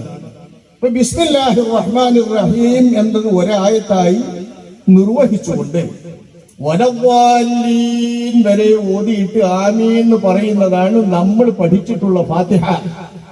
ബിസ്മി ഓതാത്തവന്റെ നമസ്കാരം ശരിയല്ല എന്ന് സമസ്ത പാഠബുക്കുകളിൽ മദ്രസകളിൽ മുഴുവൻ പഠിപ്പിക്കുന്നുമുണ്ട്. സുന്നി വിദ്യാഭ്യാസ ബോർഡിന്റെ AP-ക്കാരുടെ പുസ്തകത്തിലും ഇത് പഠിപ്പിക്കുന്നുണ്ട്. ദക്ഷിണ കേരള ജംഇയ്യത്തുൽ ഉലമായുടെ ഷാഫി മദ്ഹബിന്റെ പുസ്തകങ്ങളിലും ഇത് പഠിപ്പിക്കുന്നുണ്ട്. കേരള സംസ്ഥാന മതവിദ്യാഭ്യാസ ബോർഡിന്റെ പുസ്തകങ്ങളിലും ഇത് പഠിപ്പിക്കുന്നുണ്ട്. കേരളത്തിലെ ഷാഫി മദ്ഹബ് പഠിപ്പിക്കുന്ന എല്ലാ പുസ്തകങ്ങളിലും പഠിപ്പിക്കുന്നുണ്ട് ഫാത്തിഹ സൂറത്തിന്റെ ബിസ്മി ഇല്ലെങ്കിൽ ഫാത്തിഹ സൂറത്ത് സ്വഹീഹാവില്ല. ഫാത്തിഹ സൂറത്ത് സ്വഹീഹായില്ലെങ്കിൽ നിസ്കാരം സ്വഹീഹാവില്ല. ഇത് പഠിപ്പിക്കാത്ത ഒരു മദ്രസ ബുക്കുമില്ല. എല്ലാ ബുക്കുകളിലും ഇത് പഠിപ്പിക്കുന്നുണ്ട്. ഈ ഫാത്തിഹ സൂറത്തിലെ ബിസ്മി കേൾക്കോ മക്കത്ത് ചെല്ലുമ്പോ? ഇല്ലല്ലോ. അൽഹംദുലില്ലാഹി റബ്ബിൽ ആലമീൻ അല്ലേ നമ്മൾ അവിടെ ഓതി കേൾക്കുന്നത്? അൽഹംദുലില്ലാഹി റബ്ബിൽ ആലമീൻ എന്ന ജമാഅത്തിലല്ലേ ഇവിടുത്തെ എല്ലാ വിദ്യാഭ്യാസ ബോർഡിൽ പഠിച്ച ഷാഫി മദ്ഹബുകാരായ സുന്നികളും പോയി തുടരുന്നത്? ഫാത്തിഹ സൂറത്തിൽ ബിസ്മില്ലാ ഞാൻ നിസ്കാരം സ്വഹീഹാവൂല എന്നല്ലേ നമ്മൾ മദ്രസയിൽ പഠിപ്പിക്കുന്നത് ഇപ്പോഴും പഠിപ്പിക്കുന്നത്? അങ്ങനെ തന്നെയല്ലേ ദർശന കിതാബിലൊക്കെ പഠിപ്പിക്കുന്നത്? ഫത്ഹുൽ മഈനിൽ അതല്ലേ ഉള്ളത്? വരെയുള്ള എല്ലാ കിതാബിലും മുത്തഫരിദിലും മുഹറുൽ അബ്സാറിലൊക്കെ ഉള്ളത് അങ്ങനെ തന്നെയല്ലേ? ഫാത്തിഹ സൂറത്തിലെ ബിസ്മില്ലാഹി ശരിയല്ല. ഫാത്തിഹ സൂറത്തിൽ ബിസ്മില്ലാത്ത നിസ്കാരമല്ലേ ഹറമിൽ നിസ്കരിക്കുന്നത്? അവിടെ നമ്മൾ കൂടേണ്ടി വരുന്നത് ഷാഫി മദ്ഹബുകാർ കൂടേണ്ടി വരുന്നത് എന്തുകൊണ്ടാണ്? ഷാഫി മദ്ഹബ് അനുസരിച്ചുള്ള ജമാഅത്ത് ഇല്ലാതാക്കിയത് കൊണ്ട്. ആരാണ് ഇല്ലാതാക്കിയത്? വഹാബി ഭരണകൂടം. വഹാബി ഭരണകൂടം ഇല്ലാതാക്കിയത്. ഹനഫി മദ്ഹബുകാർക്ക് അവരുടെ മദ്ഹബ് അനുസരിച്ച് നിസ്കരിക്കാൻ സൗകര്യം ഉണ്ടായിരുന്നു, അതും ഇല്ലാതാക്കി. മാലിക്യ മദ്ഹബുകൾക്ക് അവരുടെ മദ്ഹബ് അനുസരിച്ച് നിസ്കരിക്കാൻ പറ്റിയിരുന്നു, അതും ഇല്ലാതാക്കി. ഹംബലികൾക്ക് അവരുടെ മദ്ഹബ് അനുസരിച്ച് നിസ്കരിക്കാൻ പറ്റിയിരുന്നു, അതും ഇല്ലാതാക്കി. ഈ ഇല്ലാതാക്കിക്കൊണ്ട് ഏകീകൃത രീതിയിൽ അവിടെ നിശ്ചയിക്കപ്പെടുന്ന അവരുടെ ഇമാം ആരാണോ, അതേത് പുത്തൻ വിശ്വാസിയാണെങ്കിലും അവരെ പിന്തുടർന്നുകൊണ്ട് നിസ്കരിക്കേണ്ട ഒരു ഗതികേട് നമ്മളിവിടെ നിന്ന് പോകുന്നവരും അഹ്ലുസുന്നത്ത് വൽ ജമാഅത്തിന്റെ ആദർശം നല്ലപോലെ മനസ്സിലുറപ്പിച്ചുകൊണ്ടും ബിദ്അത്തുകാരെ തുടർന്ന് നിസ്കരിക്കുന്നത് കറാഹത്താണ് എന്ന് പഠിച്ചിട്ടുള്ളവരുമായ എല്ലാ ആളുകൾക്കും അവിടുത്തെ ജമാഅത്തിൽ കൂടുകയാണെങ്കിൽ ഇങ്ങനെയില്ലാതെ കൂടാന്ന് പറ്റില്ല. ബിസ്മില്ലാത്ത ഫാത്തിഹയാണ് അവിടെ കിട്ടുള്ളൂ. ഈ പരുവത്തിലാക്കിയത് വഹാബികളാണ്. ഇതേപോലെ തന്നെ 950 വരെ 48-49 കാലത്തൊന്നും അവിടെ ഉച്ചഭാഷിണി എന്ന യന്ത്രം ഇബാദത്തുകളിൽ ഉപയോഗിച്ചിരുന്നില്ല. ഉച്ചഭാഷണി ഇല്ലാത്ത ഇബാദത്തായിരുന്നു അവിടെ. ഇപ്പൊ നമ്മൾ വിജയിക്കും മക്കത്തില്ലേ മദീനത്തില്ലേ എന്നൊക്കെ പറയുന്നുണ്ട്. അവിടുത്തെ കഥയാണ് ഈ പറയുന്നത്. നമ്മളെ മഹാനായ ബഹുമാനപ്പെട്ട ഒരു വഫാത്താകുന്നത് എന്റെ ഓർമ്മ ശരിയെങ്കിൽ 1971 അവരുടെ ശിഷ്യൻ ബഹുമാനപ്പെട്ട കിടങ്ങയം ഇബ്രാഹിം മുസ്ലിയാർ അവർക്ക് വഫാത്താകുന്നത് 1951 ഇന്നലെ മുസ്ലിയാർ ശിഷ്യൻ കിടങ്ങയം ഇബ്രാഹിം മുസ്ലിയാർ വയസ്സിലൊന്നും വലിയൊരു വ്യത്യാസം 3-4 വയസ്സിന്റെ ഇടവേ ഉള്ളൂ. എന്നാലും കിടങ്ങയം ഇബ്രാഹിം മുസ്ലിയാർ 1951 വഫാത്താണ്.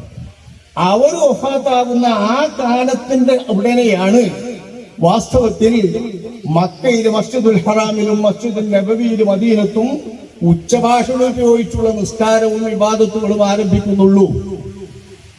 അതിന് മുൻപുള്ള 48-ലും 49-ലൊക്കെ അവിടെ ജുമുഅത്ത് കൂടിയിരുന്ന ആളുകൾ ധാരാളമുണ്ട്. യൂറോപ്യനായ ഒരു വലിയ ശാസ്ത്രജ്ഞൻ ഇസ്ലാമിലേക്ക് കടന്നു വന്ന ശേഷം അദ്ദേഹത്തിന്റെ യൂറോപ്പിൽ നിന്നും മക്കയിലേക്ക് വന്ന ഹജ്ജ് യാത്ര അദ്ദേഹം വിവരിച്ചെഴുതിയിട്ടുണ്ട്. അദ്ദേഹം 48-ൽ ഹജ്ജിന് വന്ന വിധമാണ് അദ്ദേഹം ഉദ്ധരിച്ചെഴുതുന്നത്.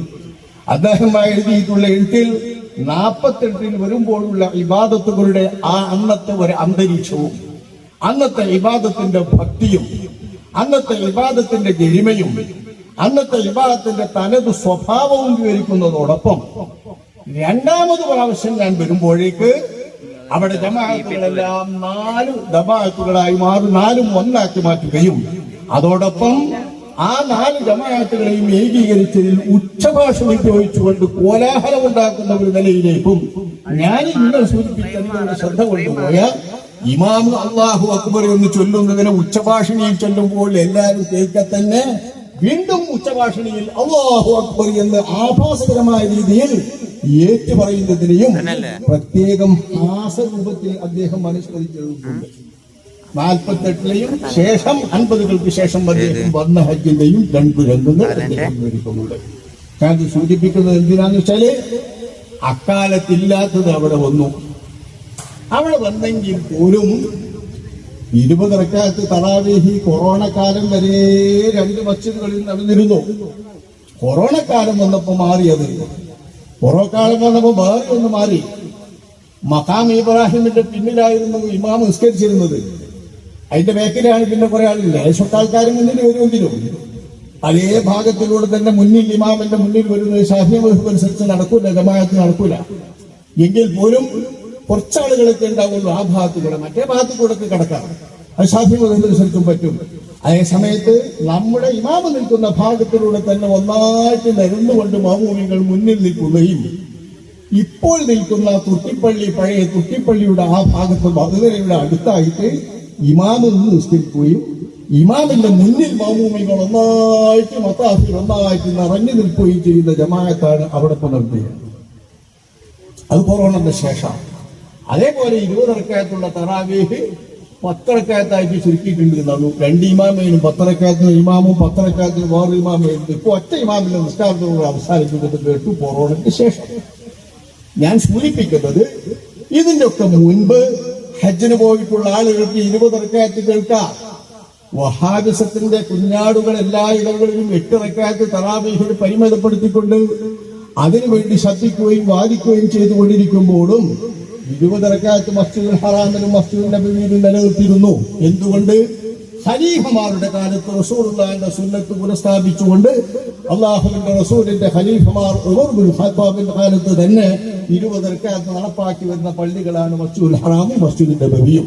അത് നിലനിൽക്കാൻ അതേപോലെ നബിയുടെ ഹയാത്ത് കാലത്ത് നബിയുടെ ഹജ്ജിന്റെ കാലത്തൊക്കെ അനുവർത്തിച്ചിരുന്ന ഇമാമിനെ തെബലീഗ് ചെയ്തുകൊണ്ട് കേൾപ്പിക്കുന്ന അതേ ഇസ്ലാമിന്റെ ആരാധനാ രീതിയുടെ തനിമ രൂപം ശൈലി പ്രത്യക്ഷത്തിൽ പറയാൻ അന്തസ്സ് ചോർന്നുപോയെങ്കിലും അതിന്റെ യാഥാർത്ഥ്യം നശിച്ചു പോയെങ്കിലും രൂപത്തിൽ അതിന്റെ ഒച്ച കേൾക്കുമ്പോൾ തെബലീഗ് ചെയ്യുക എന്ന ഒരു രൂപം ശേഷിപ്പിക്കുകയാണ് ഇന്നും അവിടെ. എന്തിനാണിത്? ഇസ്ലാമിന്റെ ശരീഅത്തിലുള്ള മശ്റൂആയ നമസ്കാരത്തിന്റെ ഒരു ചെറിയ രൂപം ഇങ്ങനെയൊരു ശേഷിക്കാൻ, ലോകത്ത് ശേഷിക്കാൻ, അത് ശേഷിക്കാൻ ആയത് എന്തുകൊണ്ടാ? 950-കൾക്ക് ശേഷം അവിടുത്തെ ബിദ്അത്തിന്റെ ഭരണകൂടം, വഹാബി ഭരണകൂടം ഉച്ചഭാഷയിൽ വെച്ചുകൊണ്ട് ഒന്നാകെ അവിടുത്തെ ഇബാദത്തുകൾ പരിഷ്കരിച്ചപ്പോഴാണ്. ഈ പരിഷ്കാരം 50-കൾക്ക് മക്കയിൽ വന്നപ്പോ, മദീനയിൽ വന്നപ്പോ ആ വഹാബി ഭരണകൂടത്തിന്റെ പരിഷ്കാരം കണ്ടുകൊണ്ട് നമ്മുടെ നാട്ടിലേക്കും പടർന്നു. സാധാരണ മക്കയും മദീനയും പറഞ്ഞ് ഇവിടെയും അതുപോലെ ചെയ്യാൻ വേണ്ടി വാദിക്കുക ആരാണ്?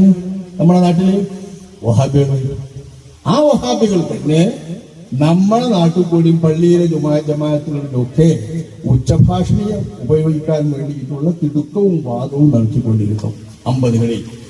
50-കളിൽ ഇത് പറയുന്നവര് പരിഷ്കാരികളായ വഹാബികളാണ്. എന്താണ് അവർക്ക് നിദാനം? മക്കത്തും മദീനത്തുണ്ട്. അത് നമ്മുടെ നാട്ടിലുമാണ്. മക്കത്തും മദീനത്തും ഖസാനിന്റെ നിസ്കാരം കണ്ടാൽ നമ്മൾ നടപ്പാക്കുക. മക്കത്തും മദീനത്തും എങ്ങനെയാണ് സൽക്കരിച്ചാൽ അതൊക്കെ നമ്മൾ നടപ്പാക്കാന്നുള്ള നമ്മളെ ഇവിടെയുള്ള സാധാരണക്കാരൊക്കെ ചിന്തിക്കാം. ഈ മക്കത്തും മദീനത്തും നടക്കുന്നുണ്ട്. അതുകൊണ്ട് നമ്മുടെ നാട്ടിലും ഉച്ചഭാഷ ഉപയോഗിച്ചുകൊണ്ട് എല്ലാം നടത്തണം, ബാങ്കും നടത്തണം, ബാക്കി നിസ്കാരങ്ങളും എല്ലാം നടത്തണം എന്ന വാദവുമായി രംഗത്ത് വന്നത് ആദ്യം വഹാബികളാണ്. അക്കാലത്ത് 950-കളിൽ മദ്രസ പാഠബുക്കുകൾ സുന്നികളുടെ ഭാഗത്ത് നിന്ന് എഴുതിയിട്ട് പഠിപ്പിക്കുന്ന ശൈലി വരുന്നത് തെക്കൻ കേരളത്തിലാണ് അധികം. ജില്ലയിലെ അരൂപ്പുറ്റിയിലെ ഒരു മുഹമ്മദ് മുസ്ലിയാർ, ഒരു വലിയ പണ്ഡിതൻ, അന്നത്തെ മദ്രസയിലെ പാഠബുക്കുകൾ കുട്ടികൾക്ക് അമലിയാത്ത് പഠിപ്പിച്ചു കൊടുക്കാൻ വേണ്ടി മദ്രസ പാഠബുക്ക് എഴുതിയിട്ടുള്ളതിൽ കാണാം. വഹാബികൾ പറഞ്ഞു വരുന്നതാണ് ഈ വാദമെന്നും വഹാബികൾ പറയുന്ന തരത്തിൽ ഉച്ചഭാഷണ യന്ത്രങ്ങൾ ഉപയോഗിച്ചുകൊണ്ടിരിക്കുന്നതായാൽ അവർ തന്നെ വിദഅത്ത് വലാലത്താണ്, വലാലത്തൊക്കെ നരകത്തിലാണ് എന്ന് പറയുന്ന ഹദീസ് തന്നെ എതിരായിട്ട് വരും ഇത് എന്ന് പറയുന്ന രീതിയിൽ മദ്രസയിലെ പാഠത്തിൽ കുട്ടികളെ പഠിപ്പിച്ചുകൊണ്ടുള്ളതിൽ പറയുന്നത് അന്ന് ഈ വാദം വാദിക്കുന്നവർ വഹാബികളാണ് എന്നാണ്. 950-ൽ മക്കത്തും മദീനത്തും തുടങ്ങിയപ്പോൾ അതേപോലെ ഇവിടെയും വരണം എന്ന വാദം. കുറച്ചു കാലം കഴിഞ്ഞപ്പോ ദൗർഭാഗ്യവശാൽ കേരളത്തിലെ ഉലമാക്കന്മാർ അന്നത്തെ നിലവാരത്തിൽ അതൊക്കെ വന്നപ്പോ 950-ൽ ഇത് വന്ന് ഈ വാദം വാദിച്ചുകൊണ്ടിരിക്കുന്ന കാലത്ത് കേരളത്തിലെ ഉലമാക്കളൊന്നും അന്ന് ചെവി കൊടുത്തില്ല. അക്കാലത്ത് നടക്കുന്ന ഇബാദത്തുകളിലൊന്നും നമ്മുടെ പള്ളികളിൽ, സുന്നി പള്ളികളിലൊന്നും ഉച്ചഭാഷകൾ ഉപയോഗിച്ചിരുന്നുമില്ല. നിങ്ങളൊന്ന് പഴയ കാലത്ത് ആൾക്കാരെ വെച്ച്, അക്കാലത്ത് ജീവിക്കുന്ന ആൾക്കാരെ വെച്ചൊന്ന് ചോദിച്ചു നോക്കിക്കോളി. 960-കൾക്ക് ശേഷം മാത്രമാണ് നമ്മുടെ പള്ളികളിൽ വ്യാപകമാകാൻ തുടങ്ങിയുള്ളൂ. അതുവരെ അന്ന് ജീവിച്ചിരിക്കുന്ന വിലമാക്കളിൽ വമ്പന്മാരൊക്കെ അതിനെപ്പറ്റി ചോദിച്ചാൽ പറ്റില്ലെന്നാണ് പറയുന്നത്. വലിയ വലിയ കേളികെട്ട വിലമാക്കന്മാരെ നിങ്ങൾ കേൾക്കുന്നതാരാ? ഞാൻ നേരത്തെ പറഞ്ഞതുപോലെ സമസ്ത കേരള ജംഇയ്യത്തുൽ ഉലമാക്ക് ബഹുമാനപ്പെട്ട പാഞ്ഞൽ അഹമ്മദ് കുട്ടി മുസ്ലിയാരുടെ ഹയാത്ത് കാലത്ത് സുന്നി പള്ളികളിൽ ഒന്നും ഈ യന്ത്രം ഉപയോഗിച്ചിരുന്നില്ല. അബു സഅദത്ത് അഹമ്മദ് കോയ ശാലിയാത്തി തങ്ങളുടെ കാലത്ത് പള്ളികളിലൊന്നും ഈ യന്ത്രം ഉപയോഗിച്ചിരുന്നില്ല. ബഹുമാനപ്പെട്ട ശംസുൽ ഉലമാ ഖുത്ബി അവർ വഫാത്താകുന്നത് വരെയുള്ള കാലത്ത് ബഹുമാനപ്പെട്ടവരുടെ ഫത്വ നിലനിൽക്കുന്നത് കൊണ്ട് ബഹുമാനപ്പെട്ടവരെ ആദരിക്കുന്ന സുന്നി ഉലമാക്കൾ ആരും തന്നെ അവരുടെ പള്ളികളിൽ നിന്നും ഇത് ഉപയോഗിക്കുമായിരുന്നില്ല. പട്ടിക്കാട് ജാമിഅ നൂരിയയിൽ 63 മുതൽക്ക് ബഹുമാനപ്പെട്ട നമ്മളിപ്പോ അനുസ്മരിക്കുന്ന ബഹുമാനപ്പെട്ട അല്ലാമ കുഞ്ഞലി മുസ്ലിയാർ അവർകളാണല്ലോ അവിടുത്തെ പ്രഥമ പ്രിൻസിപ്പൽ എന്ന പേരെന്ന് വിളിക്കാറില്ലെങ്കിലും സദർ മുദരിസ്. അന്ന് സദർ മുദരിസ് എന്നാ പറയാം. മദ്രസ അറബി കോളേജായി വന്നാലും വെല്ലൂരിലെ ബാക്കി അതിലൊക്കെ പറയണമാതിരി സദർ മുദരിസ് പ്രിൻസിപ്പാളി പിന്നെ വരുന്നതാണ്. ആ പ്രിൻസിപ്പാൾ എന്നുള്ള പേരിൽ അല്ലെങ്കിൽ സ്വതർ മുദരിസായിട്ട് അവിടെ ആദ്യം കൊണ്ടുപോകുന്നത് നമ്മുടെ ഈ മഹാനതയാണ്. അവരവിടെ നിൽക്കുന്ന അക്കാലത്തും അവിടെ ഇല്ല, അവിടുത്തെ ജുമാകളിലോ അവിടുത്തെ പള്ളിയിൽ നിസ്കാരങ്ങളിലോ ഇത് ഉപയോഗിക്കാറില്ല. കാരണം 63 കാലത്തൊന്നും ഇത് നമ്മുടെ പള്ളികളിൽ എത്തിയിട്ടില്ല. 966 ബഹുമാനപ്പെട്ട ശംസുൽ ഉലമാ ഖുതുബി അവർകൾ വഫാത്തായതിന്റെ ശേഷം ഏതാണ്ടൊരു വർഷം കഴിഞ്ഞാണ് 967 ഏപ്രിൽ മാസത്തിലെത്തുമ്പോ കേരളത്തിലെ ഒരു കൂട്ടം ഉലമാക്കൾക്ക് ഇത് വ്യാപകമാക്കണമെന്ന് തോന്നിയത്. അതുവരെ 965-ലും 66-ലും ഒക്കെ സമസ്തയുടെ പ്രസിഡന്റ് ആയിരുന്നു. 966-ൽ സമസ്തയുടെ പ്രസിഡന്റ് ആയിരുന്ന വണ്ടൂരിലെ ഷെയ്ഖുന താജുൽ ഉലമാ അവർ സമസ്തയുടെ പ്രസിഡന്റായിരിക്കെ തന്നെ ഇത് സംബന്ധിച്ച് വന്ന ഒരു ചോദ്യത്തിന് കൊടുത്ത ഫത്വായിൽ ജവാബിൽ ബഹുമാനപ്പെട്ടവർ ഇത് ഉപയോഗിക്കാൻ പാടില്ല, ഇത് ഇബാദത്തുകളൊന്നും ഉപയോഗിക്കാൻ പറ്റില്ല, ശരിയാകില്ല എന്ന് ഫത്വ ചെയ്തുകൊണ്ട് ആ ഫത്വാക്ക് കീഴെ ഒപ്പുവെച്ചിരിക്കുന്നത് എന്ന് KK സദഖത്തുൽ മുസ്ലിയാർ പ്രസിഡന്റ് സമസ്ത കേരള ജംഇയ്യത്തുൽ ഉലമാ എന്നാണ്. പ്രസിഡന്റ് സമസ്ത കേരള ജംഇയ്യത്തുൽ ഉലമാ എന്ന് ശംസുൽ ഉലമാ ഖുതുബി അവരുടെ ഫത്വയുണ്ട്. വെല്ലൂരിലെ തെന്നിന്ത്യൻ മുഫ്തിയായിരുന്ന ശൈഖാദം ഹദറത്ത് അവരുടെ ഫത്വയുണ്ട്. വേലൂരിലെ അനേകം പണ്ഡിതന്മാരുടെ ഫത്വകളുണ്ട്. ദയ്യൂബന്ദിലെ പണ്ഡിതന്മാരുടെ ഫത്വകളുണ്ട്. കേരളത്തിൽ ജീവിച്ചിരിക്കുന്ന മഹത്തുക്കളായ ഉലമാക്കളുടെ ഒക്കെ ഫത്വകളുണ്ട്. ആ ഫത്വകളൊക്കെ 966 കാലത്ത് പ്രസിദ്ധീകരിക്കപ്പെട്ടിട്ടുണ്ട്. തൻബീഹുൽ മുഹിമ്മു എന്ന പേരിൽ ഇബാദത്തുകളിൽ ഉച്ചഭാഷ ഉപയോഗിക്കുന്നതിനെ കുറിച്ച് പറയുന്ന അറബി മലയാളത്തിലുള്ള ഫത്വകൾ വ്യക്തമായി പ്രത്യേകമായും രേഖപ്പെടുത്തിയിട്ടുണ്ട്. ആ രേഖപ്പെടുത്തി പ്രസിദ്ധീകരിച്ച ഫത്വകളൊക്കെ നിലനിൽക്കുകയാണ് അന്നത്തെ കേരളത്തിൽ ജീവിച്ചിരിക്കുന്ന ഉലമാക്കന്മാരുടെ വമ്പൻ നിര. ബഹുമാനപ്പെട്ട ശംസുൽ ഉലമാ ഖുതുബി അവരുടെ ശിഷ്യന്മാരായിട്ടുള്ളവരാണ് അന്നത്തെ വലിയ തലമുറ. ആ തലമുറയിൽപ്പെട്ടവരൊക്കെ ബഹുമാനപ്പെട്ട പാഞ്ഞൽ അഹമ്മദ് മുട്ടുഹാരുടെ ശിഷ്യന്മാരായിട്ടുള്ളവരാണ് അന്നത്തെ ഒരു തലമുറ. ആ തലമുറയിൽപ്പെട്ടവരൊക്കെ ജീവിച്ചിരിക്കുന്ന കാലത്താണ് ഇത് സമസ്ത കേരള ജംഇയ്യത്തുൽ ഉലമായുടെ ഭാഗത്ത് നിന്ന് ചില പണ്ഡിതന്മാർ ഇത് ഒട്ടാകെ എല്ലാവർക്കും ബാധകമാവുന്ന രീതിയിൽ പാസ്സാക്കാൻ വേണ്ടി നിൽക്കുന്നത്. ഇത് പാസ്സാക്കിയപ്പോൾ നമ്മുടെ നാട്ടിൽ സ്ഥിതി എന്താ? എങ്ങനെയായിരുന്നു ഇതൊന്നുമില്ലാതെ അള്ളാഹുവിന്റെ റസൂലിന്റെ കാലത്ത് നിസ്കാരം നിർവഹിച്ചിരുന്നത്? എങ്ങനെയായിരുന്നു ഇതൊന്നുമില്ലാതെ നമ്മുടെ നാടുകളിലുള്ള ആളുകൾ ഇബാദത്തുകൾ നിർവഹിച്ചിരുന്നത്? മക്കയിലും മദീനയിലും ഈ ഹാജിമാരൊക്കെ സമ്മേളിക്കുമ്പോൾ ഇസ്ലാമിന്റെ ചിഹ്നങ്ങളായ ഈ ജമാഅത്തുകൾ എങ്ങനെയൊക്കെയായിരുന്നു നടത്തിയിരുന്നത് എന്ന് അന്വേഷിക്കുന്ന ഒരു ചരിത്ര വിദ്യാർത്ഥിക്ക് യഥാർത്ഥത്തിൽ അതിന്റെ ശരിയായ പരമ്പരാഗതമായ രൂപം നിസ്കാരത്തെ സംബന്ധിച്ച് കാണാൻ പറ്റാത്ത ഒരു ചുറ്റുപാട് കേരളത്തിൽ ഇപ്പോൾ വന്നിരിക്കുകയല്ലേ? ഈ ഒരവസ്ഥ വരാൻ പാടില്ല. ഇബാദത്തുകൾക്ക് അല്ലാഹു സുബ്ഹാനഹു വ തആല നിശ്ചയിച്ചിട്ടുള്ള ശരിയായ രൂപം, അതിന്റെ കൃത്യമായ രൂപം, അത് അല്ലാഹുവും റസൂലും കാണിച്ചു എന്ന രൂപത്തിൽ തന്നെ, പഠിപ്പിച്ചു എന്ന രൂപത്തിൽ തന്നെ ആയിരിക്കണമെന്നത് കൊണ്ടാണല്ലോ ഇബാദത്തുകൾ അങ്ങനെ ക്രമീകരിക്കപ്പെട്ടത്. നിങ്ങൾ നോക്കണേ, 5 നേരത്തെ നിസ്കാരം എങ്ങനെയാണ് ഇവിടെ ശറഅാക്കപ്പെട്ടത്? 5 നേരം നിസ്കരിച്ചോളി നബി എന്നാണ് നബിയോട് നിർദ്ദേശിച്ചിരിക്കുകയല്ല. ഇസ്രായിന്റെയും മിഅ്റാജിന്റെയും രാത്രിയിൽ നമസ്കാരം ഫർളാക്കപ്പെട്ട ശേഷം ആ 5 വഖത്ത് നിസ്കാരം ഫർളാക്കപ്പെട്ട് നബി തങ്ങൾ രാത്രി മടങ്ങി വന്നിട്ട് ഫർളാക്കപ്പെട്ട നമസ്കാരങ്ങളിൽ നിന്നുള്ള 1ാമത്തെ നിസ്കാരമായ സുബ്ഹ് പിറ്റേന്നാൾ സുബ്ഹ് നിസ്കരിച്ചിട്ടില്ല. റജബി 27 അന്ന് സുബ്ഹ് ഫർളാക്കപ്പെട്ട 5 വഖത്ത് നിസ്കാരത്തിൽപ്പെട്ട സുബ്ഹ് നബി സല്ലല്ലാഹു അലൈഹി വസല്ലം തങ്ങൾ നിസ്കരിച്ചിട്ടില്ല. ആദ്യം നിസ്കരിക്കുന്ന നിസ്കാരം ഏതാണ്? ളുഹ്ർ. ഭൂമിയിൽ പ്രത്യക്ഷപ്പെട്ട നിസ്കാരത്തിലെ ആദ്യത്തെ നിസ്കാരം എന്നതുകൊണ്ടാണ് അത് ളുഹ്ർ എന്ന് പേര് വരുന്നത് എന്നൊരു അഭിപ്രായവും പണ്ഡിതന്മാർ കാരണം പറയുന്നുണ്ട്.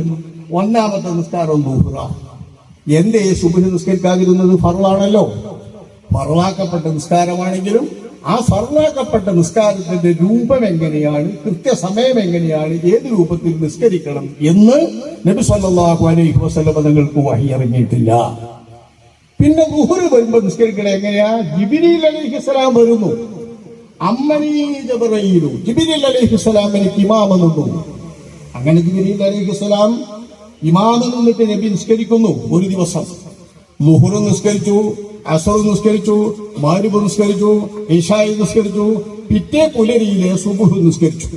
ഈ 5 വഖത്ത് നിസ്കാരം ഒരു തവണ ജിബ്രീൽ അലൈഹിസ്സലാം ആദ്യ ദിനം നിസ്കരിച്ചു. 2ാമത്തെ ദിനം ലേശം സമയ വ്യത്യാസത്തോടുകൂടെ നിസ്കരിച്ചു.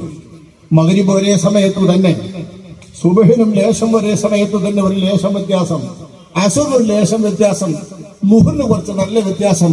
ഈ അർത്ഥത്തിൽ നിസ്കാരങ്ങളുടെ സമയങ്ങളിൽ ഒരു ലേശം വ്യത്യാസം വരുത്തിക്കൊണ്ട് രണ്ടാമത്തെ ദിവസവും ജിബ്രീൽ അലൈഹിസ്സലാം നിസ്കരിച്ചു, അല്ലാഹുവിന്റെ റസൂൽ മൗമുമായി നിസ്കരിച്ചു. 10 നിസ്കാരം 2 ദിവസം ജിബ്രീൽ അലൈഹിസ്സലാം ഇമാമ് നിന്നുകൊണ്ട് അല്ലാഹുവിന്റെ റസൂലിന് പഠിപ്പിക്കുകയാണ്. ഇങ്ങനെ പഠിപ്പിച്ചു കൊടുക്കപ്പെട്ടതാണ് നിസ്കാരം. ഈ നിസ്കാരം പഠിപ്പിച്ച ശേഷം നബി സല്ലല്ലാഹു അലൈഹി വസല്ലം തങ്ങൾ ലോക ജനതയോടും സഹാബത്തിനോടും പറഞ്ഞത്, സ്വല്ലൂ കമാ റഅയ്തുമൂനി ഉസല്ലി. ഞാൻ നിസ്കരിക്കുന്നത് നിങ്ങൾ അറിഞ്ഞ പോലെ, നിങ്ങൾ പഠിച്ച പോലെ, നിങ്ങൾ മനസ്സിലാക്കിയതുപോലെ. അവിടെ ഉപയോഗിക്കുന്നത് സാധാരണഗതിയിൽ കണ്ട പോലെ എന്ന് പറയുന്ന വാക്കാണ്. എന്നെ നിങ്ങൾ കണ്ട പോലെ നിങ്ങൾ നമസ്കരിക്കുകയും എന്ന്. കണ്ട പോലെ നിസ്കരിക്കുകയും എന്ന് പറയാൻ പറ്റുന്ന സ്വഹാബത്തിനെ സംബന്ധിച്ചിടത്തോളം അത് കണ്ട പോലെ തന്നെയാണ് നിസ്കരിക്കേണ്ടത്. നബിയെ കണ്ട പോലെ നിസ്കരിച്ചു. നിസ്കാരത്തിന്റെ രൂപങ്ങളിൽ വന്ന വ്യത്യാസങ്ങളെല്ലാം നബിയെ അപ്പോൾ കാണുന്ന മാറ്റത്തിനനുസരിച്ച് അവർ നിർവഹിച്ചുകൊണ്ടിരുന്നു. ഇങ്ങനെയാണ് നമസ്കാരം നിർവഹിക്കപ്പെട്ടത്. ആ കൽപ്പന ഇന്നും നിലനിൽക്കുന്നു. അത് വെച്ചുകൊണ്ടല്ലേ നമ്മൾ നമ്മുടെ ഇബാദത്തുകളിൽ നാടിന്റെ രക്ഷക്കനുസരിച്ചുകൊണ്ടുള്ള പരിഷ്കാരങ്ങളൊന്നും അനുവദിക്കാത്തത്. നമ്മളെ മുണ്ടത്ത് പള്ളിയിലെ അറബി ഭാഷയിലാണല്ലോ ഖുതുബ നിർവഹിക്കുന്നത്. താഴെക്കോട് പള്ളിയിലും അറബ് ഭാഷയിലാണല്ലോ ഖുതുബ നിർവഹിക്കുന്നത്. മക്കത്തും മദീനത്തും അറബ് ഭാഷയിലാണല്ലോ ഖുതുബ നിർവഹിക്കുന്നത്. നമ്മളെ കേരളത്തിലെ സുന്നി പള്ളികളിലെല്ലാം പ്രാദേശിക ഭാഷയിലും ജനങ്ങൾക്ക് തിരിയുന്ന ഭാഷയിലും ഖുതുബ നിർവഹിക്കണമെന്നോ നിർവഹിക്കപ്പെടുന്ന ഖുതുബയുടെ പരിഭാഷയെങ്കിലും ചെയ്യണമെന്നോ ഉള്ള വാദം ചിലരൊക്കെ ഗുണദോഷം പറഞ്ഞുകൊണ്ടും നന്മ പറഞ്ഞുകൊണ്ടും വാദിച്ചുകൊണ്ടിരുന്നപ്പോൾ സമസ്ത കേരള ജംഇയ്യത്തുൽ ഉലമ അതിന്റെ പ്രസിദ്ധമായ മീൻചന്ത സമ്മേളനത്തിൽ വെച്ച് പാസാക്കിയ പ്രമേയത്തിൽ പഴയ കാലത്ത് നടന്നു വരുന്നത്, നബിയുടെയും സഹാബത്തിന്റെ ഈ കാലത്ത് നടന്നു വരുന്ന ജുമുഅ ഖുതുബ ഒരേ നിലയിൽ അറബിയിൽ തന്നെയാണ് നിർവഹിച്ചു വരുന്നത്. അറബി അല്ലാത്ത ഭാഷയിൽ അത് ഉപയോഗിക്കുന്നത് നന്നല്ല എന്ന് ബഹുമാനപ്പെട്ട സമസ്ത കേരള ജംഇയ്യത്തുമാരുടെ മീൻചന്ത സമ്മേളനത്തിലെ പ്രമേയത്തോടുകൂടെ അത് വാദിച്ചു വന്നിരുന്ന ആളുകളും അത് ഇല്ലാതാക്കുകയും ആ വാദത്തിൽ നിലകൊണ്ടിരുന്ന ആളുകളൊക്കെ സമസ്തയിൽ നിന്നില്ലാതാവുകയും ആ രീതിയിൽ അറബ് ഭാഷയിൽ തന്നെ ഖുതുബ ഇവിടെ നിലനിൽക്കുകയും ചെയ്തു വരുന്നു. എന്തേ കാരണം? സ്വല്ലൂ കമാ റഅയ്തുമൂനി ഉസല്ലി. ഇതല്ലേ എല്ലാ സ്റ്റേജുകളിൽ നിന്നും കേൾക്കുക, സ്വല്ലൂ കമാ റഅയ്തുമൂനി ഉസല്ലി. ഞാനെങ്ങനെയാ നിസ്കരിച്ചത്, ഞാനെങ്ങനെയാ ഖുതുബ നിർവഹിച്ചത്, ഞാനെങ്ങനെയാണ് ജമാഅത്ത് നടത്തിയത്, അങ്ങനെ തന്നെയാണ് നിങ്ങൾ നടത്തേണ്ടത്. കണ്ടുപഠിച്ച് അറിഞ്ഞു പഠിച്ച് പ്രാക്ടിക്കലായി ചെയ്തുകൊണ്ട് പരിശീലിക്കേണ്ടതാണ് ഇബാദത്തുകൾ എന്നർത്ഥം.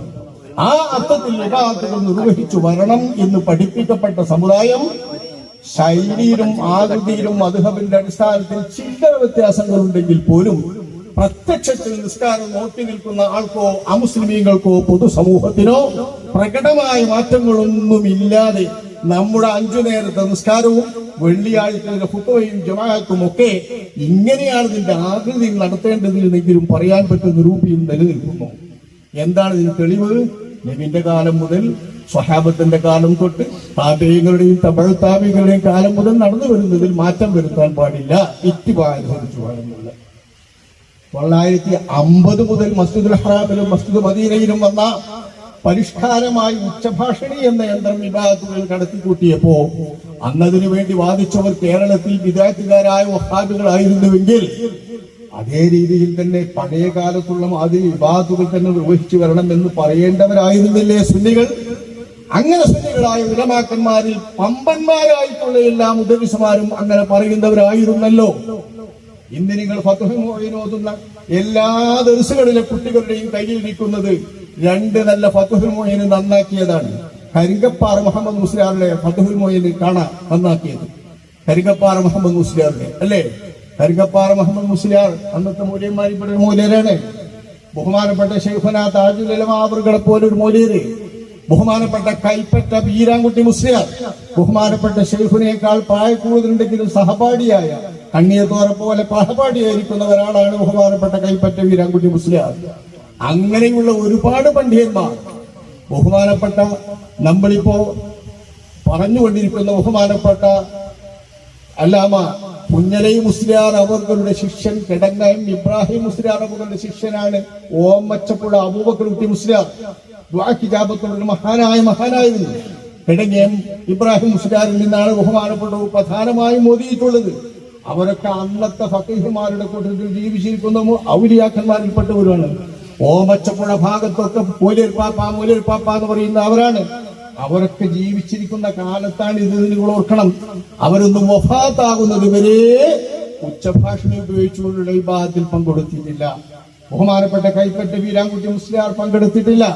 അക്കാലത്ത് തലയെടുപ്പുള്ള മലയിൽ വീരാൻകുട്ടി മുസ്ലിയാർ തുടങ്ങി കേരളത്തിൽ അന്നത്തെ കാലത്ത് 1900 ആദ്യ ദശകത്തിൽ പിറന്നിട്ടുള്ള വിലമാക്കളും 1900 വരുന്നതിന്റെ 800കളുടെ അവസാനത്തെ 890കളിലോ 880കളിലോ പിറന്നിട്ടുള്ളവരും നിറഞ്ഞു നിൽക്കുന്ന അത്തരം വിലമാക്കന്മാര് ധാരാളമുള്ള ഒരു കാലമാണ് ഈ 67 കാലം, 1967 കാലം. ആ കാലത്തുള്ള ആളുകൾ ബഹുഭൂരിപക്ഷം വിലമാക്കണം ഇത് ഇബാദത്തുകളിൽ കൊണ്ടുവരുന്നത് പരിഷ്കാരമാണ്. ആ പരിഷ്കാരം ഒഴിവാക്കേണ്ടതാണ്, പരമ്പരാഗതമായ രീതിയിൽ നിലനിർത്തേണ്ടതാണ് എന്ന് പറയുന്നവരാണ്. 1-2 ആളുകൾക്ക് മാത്രമാണ് ഇത് പറ്റുമെന്നും ഇത് വേണമെന്നും അഭിപ്രായമുള്ളവർ. അവർ പക്ഷേ സംഘടനയെ ജയിച്ചടക്കി, സംഘടനയെ സ്വാധീനത്തിലാക്കി, സംഘടനയുടെ തീരുമാനമാക്കിയിട്ട് ഒരൊറ്റ തീരുമാനം വന്നപ്പോ പണ്ടത്തെ കാലത്തെ ഇബാദത്തുകൾ എങ്ങനെയായിരുന്നു, റസൂലുള്ളാഹിന്റെ കാലത്ത് എങ്ങനെയൊക്കെ കേട്ടിരുന്നു, നമുക്കെന്നെ അച്ഛൻ എങ്ങനെയാണ് നിസ്കരിച്ചാൽ ഈ പള്ളിയിൽ ഇപ്പൊ എങ്ങനെയാ മൈക്കില്ല തോന്നിട്ടുള്ളത്, ഈ പള്ളിയിൽ ഇപ്പൊ എങ്ങനെയാ മൈക്കില്ല സംസ്കരിക്കുക അപ്പോൾ തോന്നുപോലെ നമ്മൾക്ക് വലിയൊരു പള്ളി നമ്മളൊന്ന് പോയോക്കാണ്. 3 തട്ടുണ്ട് നാദാപുരത്തെ പള്ളി, 3 പട്ടി നാദാപുരം പള്ളിയുടെ നല്ല പാട്ട് കേൾക്കുന്നത് നിങ്ങൾ. ആ നാദാപുരം പള്ളി 3 തട്ടുള്ള പള്ളിയാണ്. ആ പള്ളിയുടെ തട്ടുകളും അതിന്റെ രൂപങ്ങളൊക്കെ കാണാൻ ആ പള്ളിയിലൊന്ന് ജുമാഅത്ത് നോക്കി, ആ പള്ളിയിൽ ഒന്ന് ജുമാഅത്ത് ചെന്നാൽ നിസ്കാരം കാണാം. റസൂലുള്ളാഹിന്റെ കാലത്ത് എങ്ങനെയാണ് ജുമാ നിസ്കരിച്ചിരുന്നത് അവിടുന്ന് പഠിക്കാം. ജുമാ ജമാഅത്തിൽ പങ്കെടുക്കുന്ന ആളുകൾ ഇമാമനെ പിന്തുടർന്നുകൊണ്ട് എങ്ങനെയാണ് നിസ്കാരം നടക്കുക നമ്മളെ പഠിക്കാം. എന്നാൽ അത്യാവശ്യം 600-700 പേര് നിൽക്കുന്നതാണ് വണ്ടൂരിലെ പള്ളി. അവിടേക്ക് ജുമാഅത്ത് വന്നിരുന്ന് നമ്മുടെ ഇവിടുത്തെ തച്ചമ്പറ്റ പട്ട് മത്സ്യ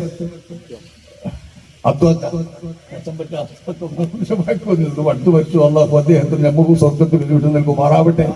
അവിടേക്ക് ജുമാക്ക് വരുമ്പോൾ അദ്ദേഹം ചെറുപ്പക്കാരെ കൂട്ടിയിട്ടും വരുമായിരുന്നു. അവർക്ക് ജുമാക്ക് വരും, അവർക്ക് ജുമാക്കൊന്ന് ഫസീല് നോക്കും. നമ്മളെ വലിയ ലോകക്കാരനാണ്. അള്ളാഹു സുബ്ഹാനഹു വ തആല അദ്ദേഹത്തെ നമ്മയും ഒരുമിച്ച് അവന്റെ സ്വർഗ്ഗലോകത്തിൽ ഒരുമിച്ച് കൂട്ടുമാറാവട്ടെ. മഹാനായ കുഞ്ഞിലെ മുസ്ലിയാർ അവരുടെ കുട്ടിയാണെങ്കിൽ ചെറുപ്പത്തിൽ തന്നെ ഉള്ള ബന്ധം ബഹുമാനപ്പെട്ടവർക്കുണ്ട്.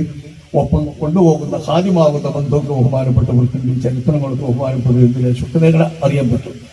ആ അദ്വാക്കാനെ പോലത്തെ ഒരു വരുന്ന പള്ളിയൊക്കെ പോലും നിലനിൽക്കുന്നുണ്ട്. ഇങ്ങനെ ഏറെക്കുറെ ഒരു 10-200-300 പള്ളികൾ കേരളത്തിൽ ഉച്ചഭാഷ ഉപയോഗിക്കാതെ ജുമുഅ ജമാഅത്തുകൾ നടക്കുന്നതായിട്ടുണ്ട് എന്ന് നിങ്ങളോട് പറയുന്നത്, കേരളത്തിൽ അങ്ങനെയുള്ള പള്ളികൾ നിലനിൽക്കുന്നത് എന്തുകൊണ്ടാണ്? അതാണ് കേരള സംസ്ഥാന ജംഇയ്യത്തുൽ ഉലമ രൂപീകരിക്കപ്പെട്ടതിന്റെ ഏറ്റവും പ്രധാനപ്പെട്ട സാങ്കത്യം. റസൂലുള്ളാഹിന്റെ കാലത്തുള്ള ഇബാദത്തുകൾ എങ്ങനെയാണ്, നബിയുടെ കാലത്തുള്ള ജുമുഅ എങ്ങനെയാണ്, നബിയുടെ കാലത്ത് ലക്ഷക്കണക്കിന് ആളുകൾ ഒന്നിച്ച് ജമാഅത്തായി നിസ്കരിക്കുകയാണെങ്കിൽ എങ്ങനെയായിരുന്നു നിസ്കരിച്ചിരുന്നത്, ഇമാമിന്റെ ചലനങ്ങൾ എങ്ങനെയായിരുന്നു അറിയിച്ചിരുന്നത് എന്ന് ഒരു പഠിതാവിന് പഠിക്കാൻ, കണ്ടുകൊണ്ടൊരു കാഴ്ചക്കാരനെ കണ്ടു നിൽക്കാൻ, ഒരാൾക്ക് ശ്രദ്ധിച്ചുകൊണ്ട് ചരിത്രം പഠിക്കണമെങ്കിൽ ചരിത്രം പഠിക്കാൻ കേരളത്തിൽ പള്ളികൾ നിലനിൽക്കുന്നത്, 100 പള്ളികൾ നിലനിൽക്കുന്നത് കേരള സംസ്ഥാന ജംഇയ്യത്തുൽ ഉലമ എന്ന ഈ ഒരു പണ്ഡിത സംഘടന രൂപീകരിച്ചത് കൊണ്ടാണ്. ഇതില്ലായിരുന്നെങ്കിൽ ഉണ്ടാകുമായിരുന്നില്ല.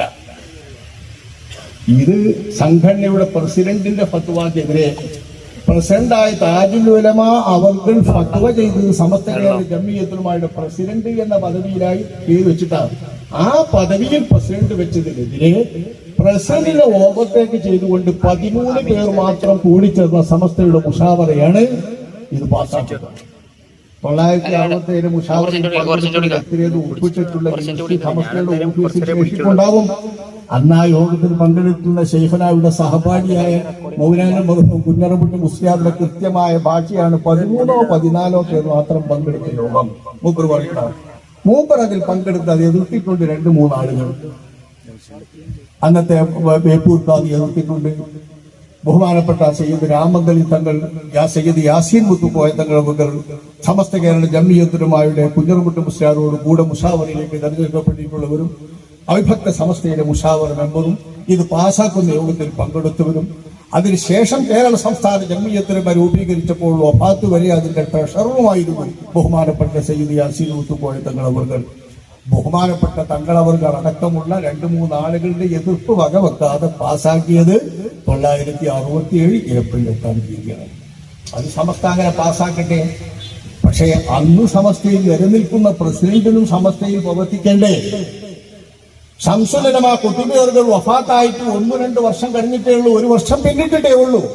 ആ 1 വർഷം പിന്നിട്ടപ്പോഴേക്ക് അവരെ അനുകരിച്ചുകൊണ്ട്, അവരെ അംഗീകരിച്ചുകൊണ്ട്, അവരെ അവലംബമാക്കി ജീവിച്ചിരുന്ന നല്ലൊരു പറ്റം ഭക്തരായ വിശ്വാസികൾക്ക് ഇവിടെ ജുമുഅ ജമാഅത്തുകൾ നടത്തിക്കൊണ്ട് കഴിയേണ്ടേ? അതിന് പറ്റുന്ന അവസരം കേരളത്തിൽ ഇല്ലാതാക്കി എന്ന് മാത്രമല്ല, ഇന്നത്തെ തലമുറക്ക് മൈക്കും ഉച്ചഭാഷയും ഇല്ലാതെ എങ്ങനെയാണ് ജുമുഅയും ജമാഅത്തും നടക്കുക എന്ന് അതിശയം പ്രകടിപ്പിക്കുന്ന തരത്തിലുള്ള ഒരു കൗതുകമായി ഇസ്ലാമിന്റെ പരമ്പരാഗതമായ ഇബാദത്തിന്റെ മോഡലും അതിന്റെ രൂപവും മാറിപ്പോയി എന്നത് സമസ്ത കേരള ജംഇയ്യത്തുലമയുടെ ദൗർഭാഗ്യകരമായ തീരുമാനത്തെ തുടർന്നാണ്. ആ തീരുമാനമുണ്ടെങ്കിലും കേരളത്തിലും പഴമയുടെ ശബ്ദം നിലക്കാൻ പാടില്ല, പഴമയുടെ ഓർമ്മ നിലക്കാൻ പാടില്ല. റസൂലുള്ളാഹിന്റെ കാലത്തെ ഇബാദത്തിന്റെ രൂപങ്ങൾ ഇങ്ങനെ വേണമെന്ന് പറയുന്ന ഒരു സംഘം ഇവിടെ നിഷ്കാസനമാകാൻ പാടില്ല. ആ ശൂന്യതയ്ക്ക് ഒരു വിരാമം എന്നതാണ് കേരള സംസ്ഥാന ജംഇയ്യത്തുലമയുടെ രൂപീകരണത്തിന്റെ ഏറ്റവും പ്രധാനപ്പെട്ട ലക്ഷ്യം. ശേഷമുള്ള കേരളീയ ചരിത്രത്തിലെ ഓരോന്നെടുത്തു നോക്കിയാലും കേരളീയ ചരിത്രത്തിൽ എന്ത് വിവാദങ്ങൾ, ഏതെല്ലാം പുതിയ വിവാദങ്ങൾ, പുതിയ ശബ്ദങ്ങൾ പഴയ കാലത്തിനെതിരായിട്ട് വന്നാലും ആ വന്നതിനൊക്കെ എതിരായിട്ട് ഏതെല്ലാം പുതിയ തരത്തിൽ വാദം വന്നാലും ആ വാദത്തിനെതിരായി കേരള സംസ്ഥാന ജംഇയ്യത്തുലമ ശബ്ദിച്ചുകൊണ്ടിരിക്കുന്നു, സമസ്തയെ തിരുത്തിക്കൊണ്ടിരിക്കുന്നു. സമസ്തയുടെ 2 പക്ഷത്തെയും തിരുത്തേണ്ടി വരുമ്പോൾ തിരുത്തുന്നു. മുട്ടൻവാദികൾ ഇസ്ലാമിനെതിരെ, ഇസ്ലാമിക സുന്നത്ത് ജമാഅത്തിനെതിരെ, സുന്നി ആദർശത്തിന് വരുമ്പോൾ അതിനെ തിരുത്തിക്കൊണ്ടിരിക്കുന്നു. ഇങ്ങനെ സുന്നത്ത് ജമാഅത്തിന് വേണ്ടി പഴമയുടെ നിലയിൽ നിന്നുകൊണ്ട് അങ്ങേയറ്റം പരിശ്രമിച്ചുകൊണ്ട് മുന്നേറുന്ന ഒരു സംഘമാണ് 1967 നവംബർ 24 വണ്ടൂർ ജുമുഅത്ത് പള്ളിയുടെ ആ നിലയിൽ വെച്ച്, 2ാം നിലയിൽ വെച്ച്, മുകൾ നിലയിൽ വെച്ച് ചേർന്ന ഉലമാ കൺവെൻഷനിൽ വെച്ച് രൂപീകരിക്കപ്പെട്ട കേരള സംസ്ഥാന ജംഇയ്യത്തുലമ. അന്നവിടെ ചേർന്ന വലിയ മഹത്തുക്കളായ പണ്ഡിതന്മാർ, വലിയ ധാരാളം പണ്ഡിതന്മാരുണ്ട്.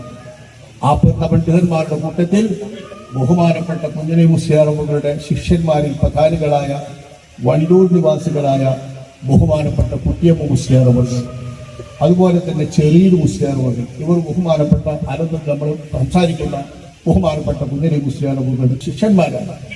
ആ ശിഷ്യന്മാരുടെ കൂട്ടത്തിൽപ്പെട്ടവരും അതേപോലെ തന്നെ അവരുടെ ശിഷ്യനാണ് ബഹുമാനപ്പെട്ട പനയപ്പുറം, കാവനൂര് തുടങ്ങിയിട്ടുള്ള സ്ഥലങ്ങളിലൊക്കെ ദർശനം നടത്തിയിരുന്ന കേരള സംസ്ഥാന ജംഇയ്യത്തുൽ ഉലമയുടെ വൈസ് പ്രസിഡന്റുമാരിൽ ഒരാളായി പിന്നീട് തിരഞ്ഞെടുക്കപ്പെട്ട ബഹുമാനപ്പെട്ട കുഞ്ഞലി മുസ്ലിയാർ അവരുടെ ശിഷ്യനായ, പ്രധാനിയായ ശിഷ്യനായ ബഹുമാനപ്പെട്ട വിളയൂർ സ്വദേശി മുഹമ്മദ് കുട്ടി മുസ്ലിയാർ എന്ന് പറയുന്നത് നവറല്ലാഹു മർത്തദഹു, അല്ലാഹു അവരുടെ ഒക്കെ ഹക്ക് ജാഹ് ബർക്കത്തുകൊണ്ട് നമ്മൾ എല്ലാവരുടെയും ബിരുലോക മുറാദുകളും അല്ലാഹു ഹസനക്കുമാറാവട്ടെ.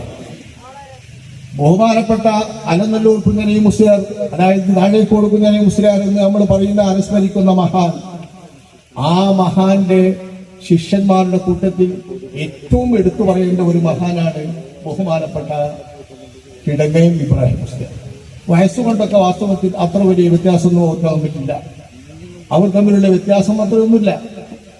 കമ്മിൻ തലാമിദത്തിൻ അർബാദ ഹാബിദത്തി നശറു ഉലൂമ ഖദർസം വകിതാബാതി അൻഹാഉ കേരളത്തിൻ കദാ ബിഖാരിജിഹാ ഫീ കുല്ലിയാതി മസാജിദി ദിറാസാതി കൽമൗലവി ഇബ്രാഹിം അൽ കിടങ്ങയമിൽ മർഹൂമി കാലബനബി വല്ലാ കിതാബാതി. എത്ര വമ്പന്മാരായ ശിഷ്യന്മാർ, ഉലമാക്കന്മാരിൽ നിന്ന് മഹാവമ്പന്മാരായ എത്ര വലിയ ശിഷ്യന്മാരെയാണ് അവിടുന്ന് വളർത്തിയത്. ആ ശിഷ്യന്മാർ കേരളത്തിനും പുറത്തും കേളിയുർത്തിയിട്ടുള്ള മഹാന്മാരായ ശിഷ്യന്മാർ, കേരളത്തിനകത്തും പുറത്തും കേളിയുർത്തിയ ശിഷ്യന്മാരെ പ്രത്യേകം പറയുമ്പോൾ ഉദാഹരിക്കുന്നത് കൽമൗലവി ഇബ്രാഹിം അൽ കിടങ്ങയമിൽ മർഹൂമി കാന നബി വല്ലാ കിതാബാതി. ധാരാളം ഗ്രന്ഥങ്ങൾ രചിച്ചിട്ടുള്ള മഹാനായ കിടങ്ങയം ഇബ്രാഹിം മുസ്ലിയാർ എന്ന മഹാനവർകളാണ്. കിടങ്ങയം ഇബ്രാഹിം മുസ്ലിയാർ അവർകൾ 1896 ജനിച്ചിട്ടുള്ളവരാണ്. 92 ബഹുമാനപ്പെട്ട കുഞ്ഞലൈ മുസ്ലിയാർ അവർകൾ ജനിക്കുമ്പോ 4 വർഷത്തിന്റെ വ്യത്യാസം മാത്രമേ കിടങ്ങയം ഇബ്രാഹിം മുസ്ലിയാർ അവർകൾക്കുള്ളൂ. ആ കിടങ്ങയം ഇബ്രാഹിം മുസ്ലിയാർ അവർകൾ 96 ജനിക്കുന്ന ഇബ്രാഹിം മുസ്ലിയാർ അവർകൾ പല സ്ഥലത്തും ദർസ് നടത്തി.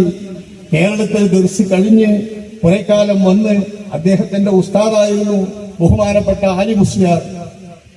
മലബാർ ലഹളയിലും മലബാർ കലാപത്തിലൊക്കെ കേട്ട് ആലി മുസ്ലിയാറിനെ തിരുവരങ്ങാടി ആലി മുസ്ലിയാർ ഖലീഫയായി തെരഞ്ഞെടുക്കപ്പെട്ട ആ ആലി മുസ്ലിയാരുടെ ശിഷ്യനാണ് അദ്ദേഹം. ആലി മുസ്ലിയാരുടെ ഖിലാഫത്ത് സംബന്ധമായിട്ടുള്ള ആശയങ്ങളിൽ വിദഗ്ധനായി, അതിന്റെ കൂട്ടുകാരനായി, അതിനുവേണ്ടി രംഗത്തിറങ്ങി ബ്രിട്ടീഷ് വിരോധത്തിന്റെ അടിസ്ഥാനത്തിൽ അങ്ങോട്ടും ഇങ്ങോട്ടും പ്രസംഗവും മറ്റുമൊക്കെ നടത്തിയതിന്റെ അടിസ്ഥാനത്തിൽ ഇവിടെ നിൽക്കപ്പൊറുതിയില്ലാതെ വന്നപ്പോ അങ്ങ് ബോംബെയിലേക്ക് പോയി കല്യാണിൽ ദീർഘകാലം അദ്ദേഹം താമസിച്ചു. അവിടുത്തെ താമസമൊക്കെ കഴിഞ്ഞ് ആ കാലത്തും അദ്ദേഹം ഗ്രന്ഥകാരനാണ്. അക്കാലത്തും അദ്ദേഹം പല ഗ്രന്ഥങ്ങൾ എഴുതുന്നുണ്ട്. നിരവധി ഭാഷകളിലുള്ള തിബിന്റെ, അതായത് വൈദ്യശാസ്ത്രത്തിലെ ഒരു കിതാബ് ബഹുമാനപ്പെട്ട എഴുതുന്ന മരുന്നുകളുടെ പേരൊക്കെ എല്ലാ ഭാഷകളിലും, പേർഷ്യൻ ഭാഷയിൽ, ഉറുദു ഭാഷയിൽ, ഇംഗ്ലീഷ് ഭാഷയിൽ, അറബി ഭാഷയിൽ, മലയാളത്തിൽ ഈ രീതിയിൽ എഴുതുന്ന മഹ്ദുൽ മുഹറദാത്ത് എന്ന് പറഞ്ഞതിന്റെ വാള്യമേ പ്രസിദ്ധീകരിക്കപ്പെട്ടിട്ടുള്ളൂ. ധാരാളം വാള്യമുള്ള ഒരു മഹാഗ്രന്ഥം, മലബാറിന്റെ ചരിത്രം എഴുതിയിട്ടുള്ള മഹാഗ്രന്ഥം, മങ്കൂസത്തുൽ മുസ്താഖീൻ എന്ന പേരിൽ ഒരു ഹാജി ഒരു ശറഹ് എഴുതിയിട്ടുള്ള മഹാൻ, നമ്മുടെ ഇവിടെ അടുത്ത് അന്ത്യവിശ്രമം കൊള്ളുന്ന കമ്മു സൂഫി അവരുടെ മൗലിദ്, അതായത് ഇവിടെ നിൽക്കുന്ന കാലത്താണ്, ഈ മുണ്ടത്ത് പള്ളിയിൽ മുദരിസായി നിൽക്കുന്ന കാലത്താണ് ബഹുമാനപ്പെട്ടവർ ഇത് പരിസരത്തുള്ള തയ്യോട്ടിക്കരയിലെ കമ്മു സൂഫി അവരുടെ മൗലിദ് രചിച്ചത്. ആ മൗലിദാണ് ഇപ്പോഴും അവിടെ ഓതി വരുന്നത്. ആ കമ്മു സൂഫി അവരുടെ മൗലിദ് അല്ലഫല്ലലിഫു എന്നതിന് ബഹുമാനപ്പെട്ട് എഴുതിയിട്ടുള്ള നല്ല ഒരു ശറഹ്. ഇങ്ങനെ ധാരാളം ശറഹുകൾ, ധാരാളം ഗ്രന്ഥങ്ങൾ, ധാരാളം വിസാലകൾ, ധാരാളം കിതാബുകൾ എഴുതിയിട്ടുള്ള മഹാനായ കിടങ്ങയം ഇബ്രാഹിം മുസ്ലിയാർ അനവധി ശിഷ്യന്മാരുള്ള മഹാനാണ്. അദ്ദേഹത്തിന്റെ അവസാന കാലത്ത് അദ്ദേഹം ഉണ്ടായിരുന്നത് കായംകുളം ഹസനയിലാണ്, തെക്കോട്ടുള്ള കായംകുളം ഹസനയിൽ ദർസ് നടത്തിക്കൊണ്ടിരിക്കുമ്പോഴാണ് അവർ വഫാത്തായത്. അവിടെ വെച്ച് അവിടുത്തെ ശിഷ്യന്മാരിൽപ്പെട്ടവരാണ് പ്രസിദ്ധരായ തഴവ മുഹമ്മദ് കുഞ്ഞ് മുസ്ലിയാർ ബഹുമാനപ്പെട്ടവർകൾ.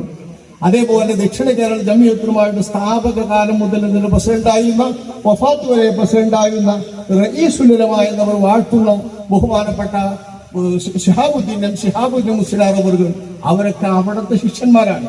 ഞാനീ പറഞ്ഞ ഓമക്ഷപ്പുഴ അബൂബക്കർ കുട്ടി മുസ്ലിയാർ നമ്മുടെ മലബാറിലെ വലിയ ആരും ഒരിക്കുമാണ്. അവരൊക്കെ ബഹുമാനപ്പെട്ടവരുടെ ശിഷ്യന്മാരാണ്. ധാരാളം ശിഷ്യന്മാർ അവർക്കുണ്ട്. ആ ശിഷ്യന്മാർ ധാരാളമുള്ള മൗലവി ഇബ്രാഹിം കിടങ്ങേമി എന്നിവിടെ പറഞ്ഞ ഈ കിടങ്ങേം ഇബ്രാഹിം മുസ്ലിയാർ എന്ന് പറയുന്ന മഹാൻ മുണ്ടത്ത് പള്ളിയിൽ മുദരിസായി 3-4 വർഷം ജീവിക്കുമ്പോഴാണ് ബഹുമാനപ്പെട്ട കുഞ്ഞലൈ മുസ്ലിയാരുടെ വലിപ്പം മനസ്സിലാക്കുന്നത്. ഇവിടെ മുദരിസായിരിക്കുമ്പോഴാണ് ബഹുമാനപ്പെട്ടവരിൽ നിന്ന് അദ്ദേഹം ഓതുന്നത്. 3-4 കൊല്ലം ഇവിടെ മുദരിസായി നിന്ന അദ്ദേഹം ആ 3-4 കൊല്ലവും ബഹുമാനപ്പെട്ട കുഞ്ഞലൈ മുസ്ലിയാർ അവർകളിൽ നിന്ന് ഓതുകയാണ്, കിതാബ് ഓതുകയാണ്. അങ്ങനെ കുഞ്ഞലൈ മുസ്ലിയാരുടെ പ്രധാനപ്പെട്ട ശിഷ്യനാണ് ബഹുമാനപ്പെട്ട കിടങ്ങയം ഇബ്രാഹിം മുസ്ലിയാർ. ഇങ്ങനെയുള്ള നിരവധി ഉലമാക്കന്മാർ ബഹുമാനപ്പെട്ടവർ ശിഷ്യന്മാരായുണ്ട്. ഞാനീ പറഞ്ഞല്ലോ, 1967 നവംബർ 24 ഉലമാ കൺവെൻഷനിൽ പങ്കെടുത്തിട്ടുള്ള മഹാന്മാരായ അവരുടെ ശിഷ്യന്മാരുടെ പേരാണ് ഞാൻ നേരത്തെ പറഞ്ഞ കുട്ടിയ മുസ്ലിയാര്, ചെറിയ മുസ്ലിയാര്, അതേപോലെ തന്നെ ബഹുമാനപ്പെട്ട പനയപ്പുറം മുദരിസായിരുന്ന ബഹുമാനപ്പെട്ട ഇളയൂർ മുഹമ്മദ് കുട്ടി മുസ്ലിയാര്.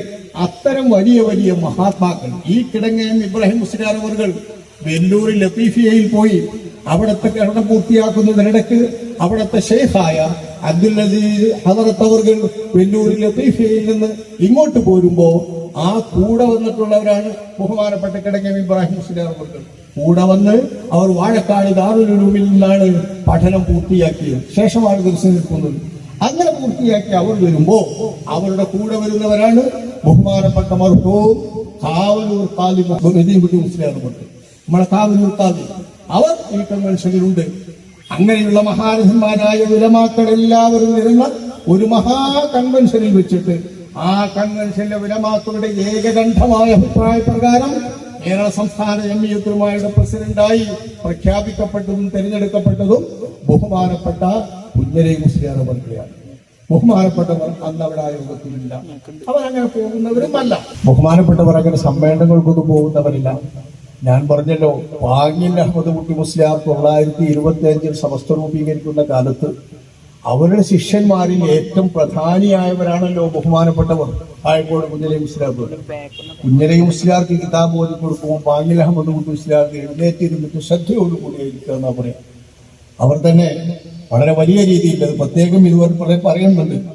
അത് കാന അഹ്മദ് കുട്ടിൽ മൗലവിയുല്ലദി അൽഫാഹു മൻസഉഹു വദുൽ കമാലാതി ഉസ്താദുകൽ ജദ്ദ ഖദ് അഹ്നാ അലൈക ബിമാ ഖദ് ഉസ്തുഹീത ബിഹി കുല്ലൻ നസിയാതി മിൻ ഫഹ്മിക സാഖിബിൽ വഖാദി ഫുഖത ബിഹി കുല്ല മുഅസിരികും റാബിൻ ഹമീദാതി.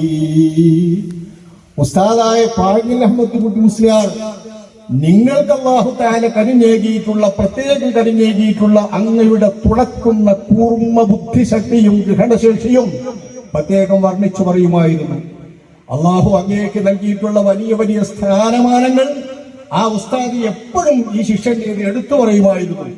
അഹമ്മദ് പാങ്ങിൽ അഹമ്മദ് മുസ്ലിയാർ അങ്ങനെ അവർ പുകഴ്ത്തുന്നത് എന്റെ വീറുറ്റ ഇഷ്ടപ്പെട്ട ഏറ്റവും മഹാനായ ശിഷ്യനാണ് ബഹുമാനപ്പെട്ട നമ്മളിപ്പോ അനുസ്മരിച്ചുകൊണ്ടിരിക്കുന്ന കുഞ്ഞലി മുസ്ലിയാർ അവர்கள். അദ്ദേഹത്തിന്റെ ശിഷ്യൻ അബ്ദുള്ള മുസ്ലിയാർ ഭരണകാലത്ത് എഴുതിയിട്ടുള്ള വർഷയത്തിന്റെ ഭാഗമാണ് ഞാൻ ചൊല്ലുന്നത്.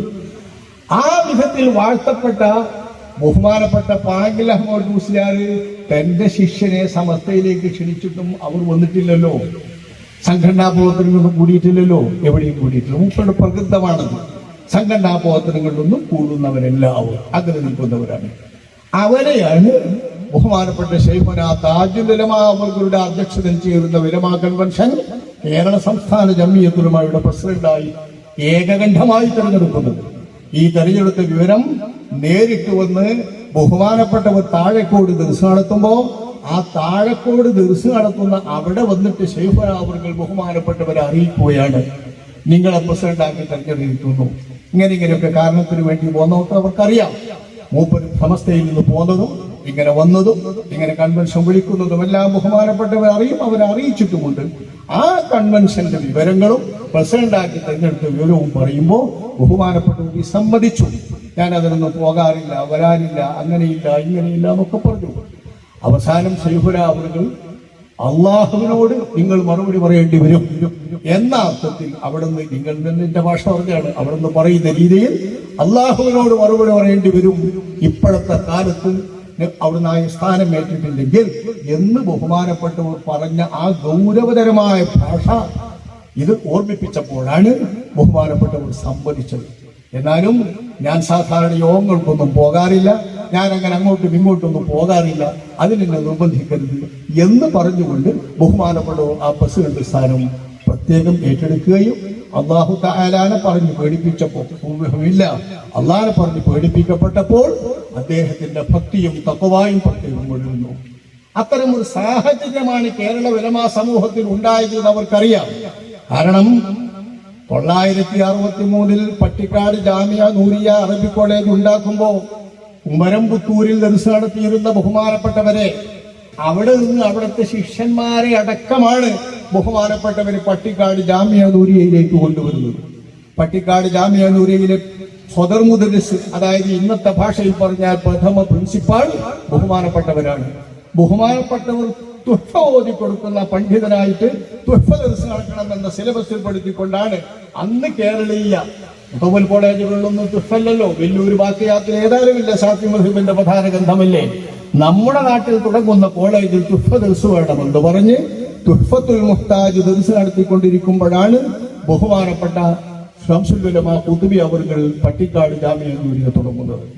അപ്പോൾ അവർ പറഞ്ഞിരുന്നു, തുഹ്ഫ ദർസ് നടത്താൻ വേണ്ടി നിങ്ങൾ നിശ്ചയിക്കുന്ന അവിടുത്തെ മുദരിസും ആ സദസ്സിൽ വേണം എന്ന്. ബഹുമാനപ്പെട്ടവരാണെങ്കിൽ അധിക സമയത്തും കുപ്പായിടാതെ നിൽക്കുക എന്നാ പറയാം. കുപ്പായിടാതെയാണ് ബഹുമാനപ്പെട്ടവർ നിൽക്കുക, അങ്ങനെയാണ് ബഹുമാനപ്പെട്ടവരുടെ രീതി. ആ കുപ്പായിടാതെ നടത്തുന്ന മൂപ്പര് പട്ടിക്കാട് ജാമിയ നൂരിയിൽ ബഹുമാനപ്പെട്ട ശംസുൽ ഉലമാ ഖുതുബി അവർ ദർസ് തുടങ്ങി കൊടുക്കുന്ന തുഹ്ഫ തുടങ്ങി കൊടുക്കുന്ന ആ പള്ളിയിലെ സദസ്സിലേക്ക് ഇങ്ങോട്ട് വരാൻ പറ്റാതെ, കാരണം മൂപ്പരാരെങ്കിലും അറിയണ്ടേ. ആളുകൾ അറിയുന്നില്ല അവരെ ഒഴിഞ്ഞു കൊടുക്കാനോ ആ ഭാവമോ വേഷമോ രൂപമോ നിങ്ങളുടെ കുപ്പായം പോയിട്ട് സാധാരണ കുപ്പായം പോലും ഇല്ലാത്ത അങ്ങനെ തലയിൽ സാധാരണഗതിയിൽ ഒരു നാടന്റെ രൂപത്തിൽ ഒരു കെട്ടിയിട്ടുള്ള ഒരു സാധാരണക്കാരൻ ഫത്വക്ക് വേണ്ടി വരുന്നവർ എത്രയോ കാലം ബഹുമാനപ്പെട്ടവരെ അറിയാതെ സ്വീപ്പായ കഥകൾ ധാരാളം പറഞ്ഞു കേട്ടിട്ടുണ്ട് അവർ ഓർമ്മയുള്ള ആളുകൾ. ഈ അങ്ങാടിയിൽ നിന്ന് കടയിൽ നിന്ന് സാധനം മേടിച്ചിട്ട് വീട്ടിലേക്ക് സാധനം മേടിച്ചിട്ട് കൊണ്ടുപോകുമ്പോ കുഞ്ഞരുവിലേറെ വീട് എവിടെയാണെന്ന് ചോദിക്കുന്നത് അവരോട് തന്നെയാണ്. പലതവണ ഞാൻ വരെ കാണിച്ചു തരാൻ മൂപ്പർ കൊണ്ടേറ്റ് പിന്നെ അവിടെ എന്നിട്ട് ഇപ്പം എന്താ നിങ്ങൾ വന്ന ആവശ്യം എന്ന് ചോദിക്കണം. എന്താ വന്ന ആവശ്യം എന്ന് ചോദിക്കുക. അവരാണ് കുഞ്ഞരുവിലേറെ ചെയ്യുന്നുള്ളൂ. പാടത്ത് പണിയെടുക്കും നാട്ടിൽ വെക്കുമ്പോ ആ നാട്ടിൽ പാടത്ത് പണിയെടുക്കുന്ന സമയത്ത് പത്ത് വെക്കുന്ന ആളുകൾ കുഞ്ഞരുവിലേറെ വീട് എവിടെയാ എന്താന്ന് ചോദിക്കുമ്പോ അവിടെ നടന്നോളി ഒരു നണ്ട് അവർ വിട്ടിട്ട് പിന്നെ വേക്കൽ മൂപ്പര് വരിക. ഈ പാടത്ത് പണിയെടുക്കുന്ന മൂപ്പരെന്നെ ഈ ചേറോടുകൂടെ അരേ മൂപ്പർ ചേറോടുകൂടെ ഇരുന്നുകൊണ്ടു തന്നെ അവർക്ക് ഫത്വ നൽകും, വേണ്ട രീതി കൊടുക്കും. ഇതാ മൂപ്പർ ഈ ചരിത്രത്തിന്റെ ഒരു ചെറിയ ഭാഗം ബഹുമാനപ്പെട്ടവരെ കുറിച്ച് നുസ്രത്തുൽ അനാമിന്റെ സിൽവർ പതിപ്പ്, അതായത് 25 കൊല്ലം പൂർത്തിയായപ്പോണ്ടായ സിൽവർ പതിപ്പ് പുറത്തിറക്കിയപ്പോൾ ബഹുമാനപ്പെട്ടവരെ കുറിച്ച് എഴുതിയ ഒരു ചരിത്രം ലേശം എഴുതിയിരുന്നു. അങ്ങനെ പഴയ കാലത്തെ ആലിമീങ്ങളുടെ ചരിത്രം ഇതെഴുതിയ ശേഷം ഇതെഴുതി വായിച്ചിട്ടാണ് നമ്മുടെ ബഹുമാനപ്പെട്ട നാദാപുരത്തെ ശംസുലുലമാ ഓർ കേരള സംസ്ഥാന ജമിയത്തുലമായുടെ കുഞ്ഞലി മുസ്ലിയാർ അവർ 71 വഫാത്തായപ്പോൾ അവരുടെ സ്ഥാനത്ത് പ്രസിഡന്റായി തെരഞ്ഞെടുക്കപ്പെട്ട ബഹുമാനപ്പെട്ട ശംസുലുലമാ ടിയർ ഓർ അവർ ബഹുമാനപ്പെട്ട ഓറ മനസ്സിലാക്കുന്നത് ഇത് വായിച്ചിട്ടാണ്. ആള് പിന്നെ വായിച്ചിട്ടന്നെ പറ്റിയ ആളെന്നെ സംസ്ഥാന ജമിയത്തുലമായുടെ പ്രഥമ പ്രസിഡന്റാകാൻ തന്റെ മുൻഗാമിയാകാൻ പറ്റിയ ആളെന്നെ എന്ന് നിൽക്കും. ഞാൻ വായിച്ചു ശരിയായി. ആ രീതിയിലാണ് അവരുടെ നടപ്പ്. അവരെ കൊടുത്ത ആളുകൾക്ക് ഈ വരികൾ വായിച്ചാൽ മതി ആളെ മനസ്സിലാക്കാൻ. അവരുടെ സ്വഭാവം പെരുമാറ്റം ഒരാരിമെന്ന നാട്യമില്ലാതെ വിനയാന്യതരിൽ വിനയാന്യതരായി അള്ളാഹു വിനയാന്യതരായ ഔലിയാക്കൾക്ക് പറഞ്ഞ വിശേഷണങ്ങൾ എന്താണെങ്കിൽ ആ വിശേഷണങ്ങളെല്ലാം 100% ഒത്ത രീതിയിലുള്ള ജീവിതം അവർ ജീവിച്ചുകൊണ്ട് തന്നിരുന്ന ആ രൂപം ഒരു ചെറിയ ചരിത്ര വിവരണത്തിൽ നിന്ന് വലിയ ബുദ്ധിയുള്ള മഹാന്മാർക്ക് വായിച്ചെടുക്കാനും അവർക്ക് കൂടുതൽ അറിയാനും ചിന്തിക്കാനും പറ്റും. അത് വെച്ചാൽ ഒരു വായിച്ചു എന്തോ സന്തോഷത്തിലാണ് പറയുന്നത്.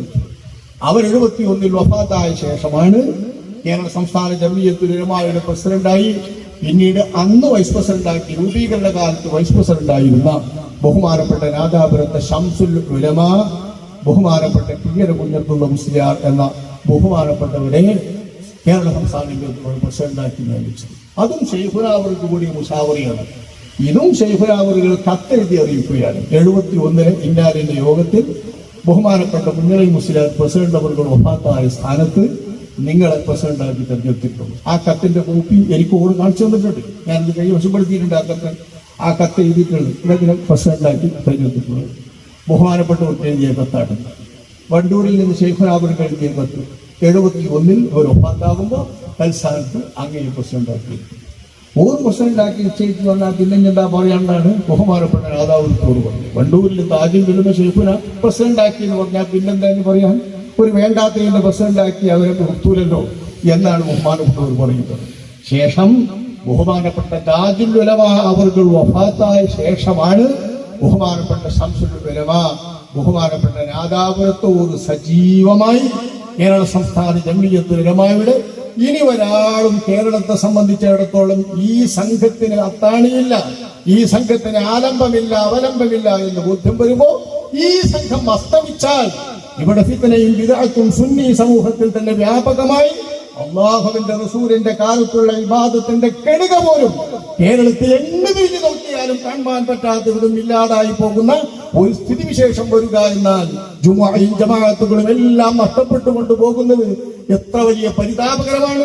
ബഹുമാനപ്പെട്ടവർ പ്രത്യേകം പരിതപിച്ചിട്ടുമില്ല. ഇത് സമസ്ത കേരള ജമിയത്തുലമ കൊണ്ട് ജുമുഅ ജമാഅത്തുകൾ നഷ്ടപ്പെട്ടു എന്നതുമാണ് ഏറ്റവും വലിയ ഫിത്ന വന്നത് എന്ന് ബഹുമാനപ്പെട്ടവരുടെ കവിതയിൽ പ്രത്യേകം പറയുന്നുണ്ടല്ലോ.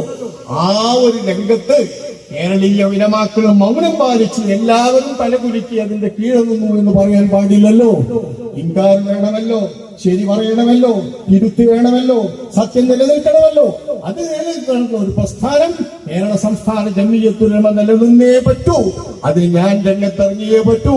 എന്റെ പൂർണ്ണമായ പരിശ്രമവും പ്രവർത്തനവും അതിനുണ്ടായേ പറ്റൂ എന്ന് ബോധ്യപ്പെട്ടപ്പോഴാണ് 2000 വഫാത്താകുന്നത് വരെ 971 മുതൽ 2000 വഫാത്താകുന്നത് വരെ ബഹുമാനപ്പെട്ട ശംസുൽ ഉലമാ ഓറവർകൾ ഈ സംഘത്തെ അങ്ങേയറ്റം നയിച്ചതും അങ്ങേയറ്റം സ്വന്തം ശിശുവിനെ പോലെ തന്നെ പോറ്റി വളർത്തിയതും. അതാണ് കേരള സംസ്ഥാന ജംഇയ്യത്തുൽ ഉലമ. ഈ സംസ്ഥാന ജംഇയ്യത്തുൽ ഉലമ ഇവിടെ ഇല്ലായിരുന്നെങ്കിൽ എന്തായിരുന്നു സ്ഥിതിശേഷം എന്നറിയണമെങ്കിൽ കഴിഞ്ഞ കാല ദശകങ്ങളിലെ പല പല സംഭവങ്ങൾ ഓർത്തു നോക്കുക, നിങ്ങളൊന്ന് സ്മരിച്ചു നോക്കുക, മറ്റുള്ളവർ പറഞ്ഞു കേൾക്കുക. അല്ലാഹു സുബ്ഹാനഹു വ തആല എല്ലാം മനസ്സിലാക്കാൻ എല്ലാം കേൾക്കാനും നമ്മളെല്ലാവരെയും തൗഫീഖ് അനുഗ്രഹിക്കുമാറാവട്ടെ. മഹാനായ സ്വാലിഹ് താഴെക്കോട്ടുകാരനാണ്, സംസ്ഥാനയുടെ അനുഭാവിയാണ്. മൗലാന പരാമർശിച്ച മമ്പുറം തങ്ങൾ ഏൽപ്പിച്ച കുന്തവും തലയിടവും പുതുക്കിപ്പണിത താഴെക്കോട് പള്ളിയിൽ ഡിസ്പ്ലേ ചെയ്ത് വെച്ച് സൂക്ഷിച്ചിട്ടുണ്ട്. ജസാക്കുമുല്ലാഹു ഖൈറ. ഇപ്പോൾ അൽഹംദുലില്ലാഹ് ആ തിരുശേഷത്തിലുള്ള പള്ളി താഴെക്കോട് പള്ളി. ആ താഴെക്കോട് പള്ളിയുടെ വർക്കത്തും മുണ്ടത്ത പള്ളിയുടെ ഈ തിരുശേഷത്തിന്റെ വർക്കത്തും എല്ലാം അർഹിക്കുന്ന മഹാനായ ഒരു ശൈഖാണ് നമ്മളാതിരിക്കുന്ന ശൈഖു മശായിഖിന ബഹുമാനപ്പെട്ടവർ പ്രസിഡന്റാക്കിയതിലൂടെ ബഹുവന്തരായ താജുൽ ഉലമ അവർക്ക് ലക്ഷ്യമാക്കിയത് ശംസുൽ ഉലമ ഖുതുബി അവരുടെ ശിഷ്യന്മാരുടെ ഒരു വലിയ തലമുറ കേരളത്തിൽ ജീവിച്ചിരിക്കുന്ന തലമുറയിൽ ശേഷിച്ചിരിക്കുന്നവർ കേരളത്തിലെ ഉലമാനിരയിലെ 1-ാം നമ്പറുകാർ 1919-20-ാം നൂറ്റാണ്ടിന്റെ ആദ്യ ദശകത്തിലുള്ള മഹാന്മാരൊക്കെ പ്രധാനപ്പെട്ടവർക്ക് ശംസുൽ ഉലമ ഖുതുബി അവരുടെ ശിഷ്യന്മാരാണ്. പാങ്ങൽക്കാരൻ അവർ വഫാത്തായതോടുകൂടെ അവരുടെ ശിക്ഷ പരമ്പരയിൽപ്പെട്ടിട്ടുള്ള മഹാന്മാർ ബഹുമാനപ്പെട്ട സുന്നത്ത് ജമാഅത്തിന്റെ പണ്ഡിത സംഘടനയുടെ നിരയിൽ ഇല്ലാതെ പോവുകയാണ്. ഇവിടെ പാങ്ങിൽ അഹമ്മദ് മുസ്ലിയാരുടെ ശേഷിപ്പായി അവരുടെ ഏറ്റവും പ്രധാനപ്പെട്ട ശിക്ഷയും അവരോടൊപ്പം തന്നെ അവരെ ചെറുപ്രായക്കാരനാണ്. അന്നത്തെ കാലത്ത് യുവാക്കളിൽപ്പെട്ടവരാണെങ്കിലും താഴേക്കോട് കുഞ്ഞലി മുസ്ലിയാരുടെ പിൽക്കാലത്തെ ശിഷ്യന്മാരിൽ വമ്പരായ എല്ലാ ഫന്നുകളിലും വമ്പരായ കുഞ്ഞലി മുസ്ലിയാർ അവരുടെ ശരിയും ഇത് തന്നെയാണ്.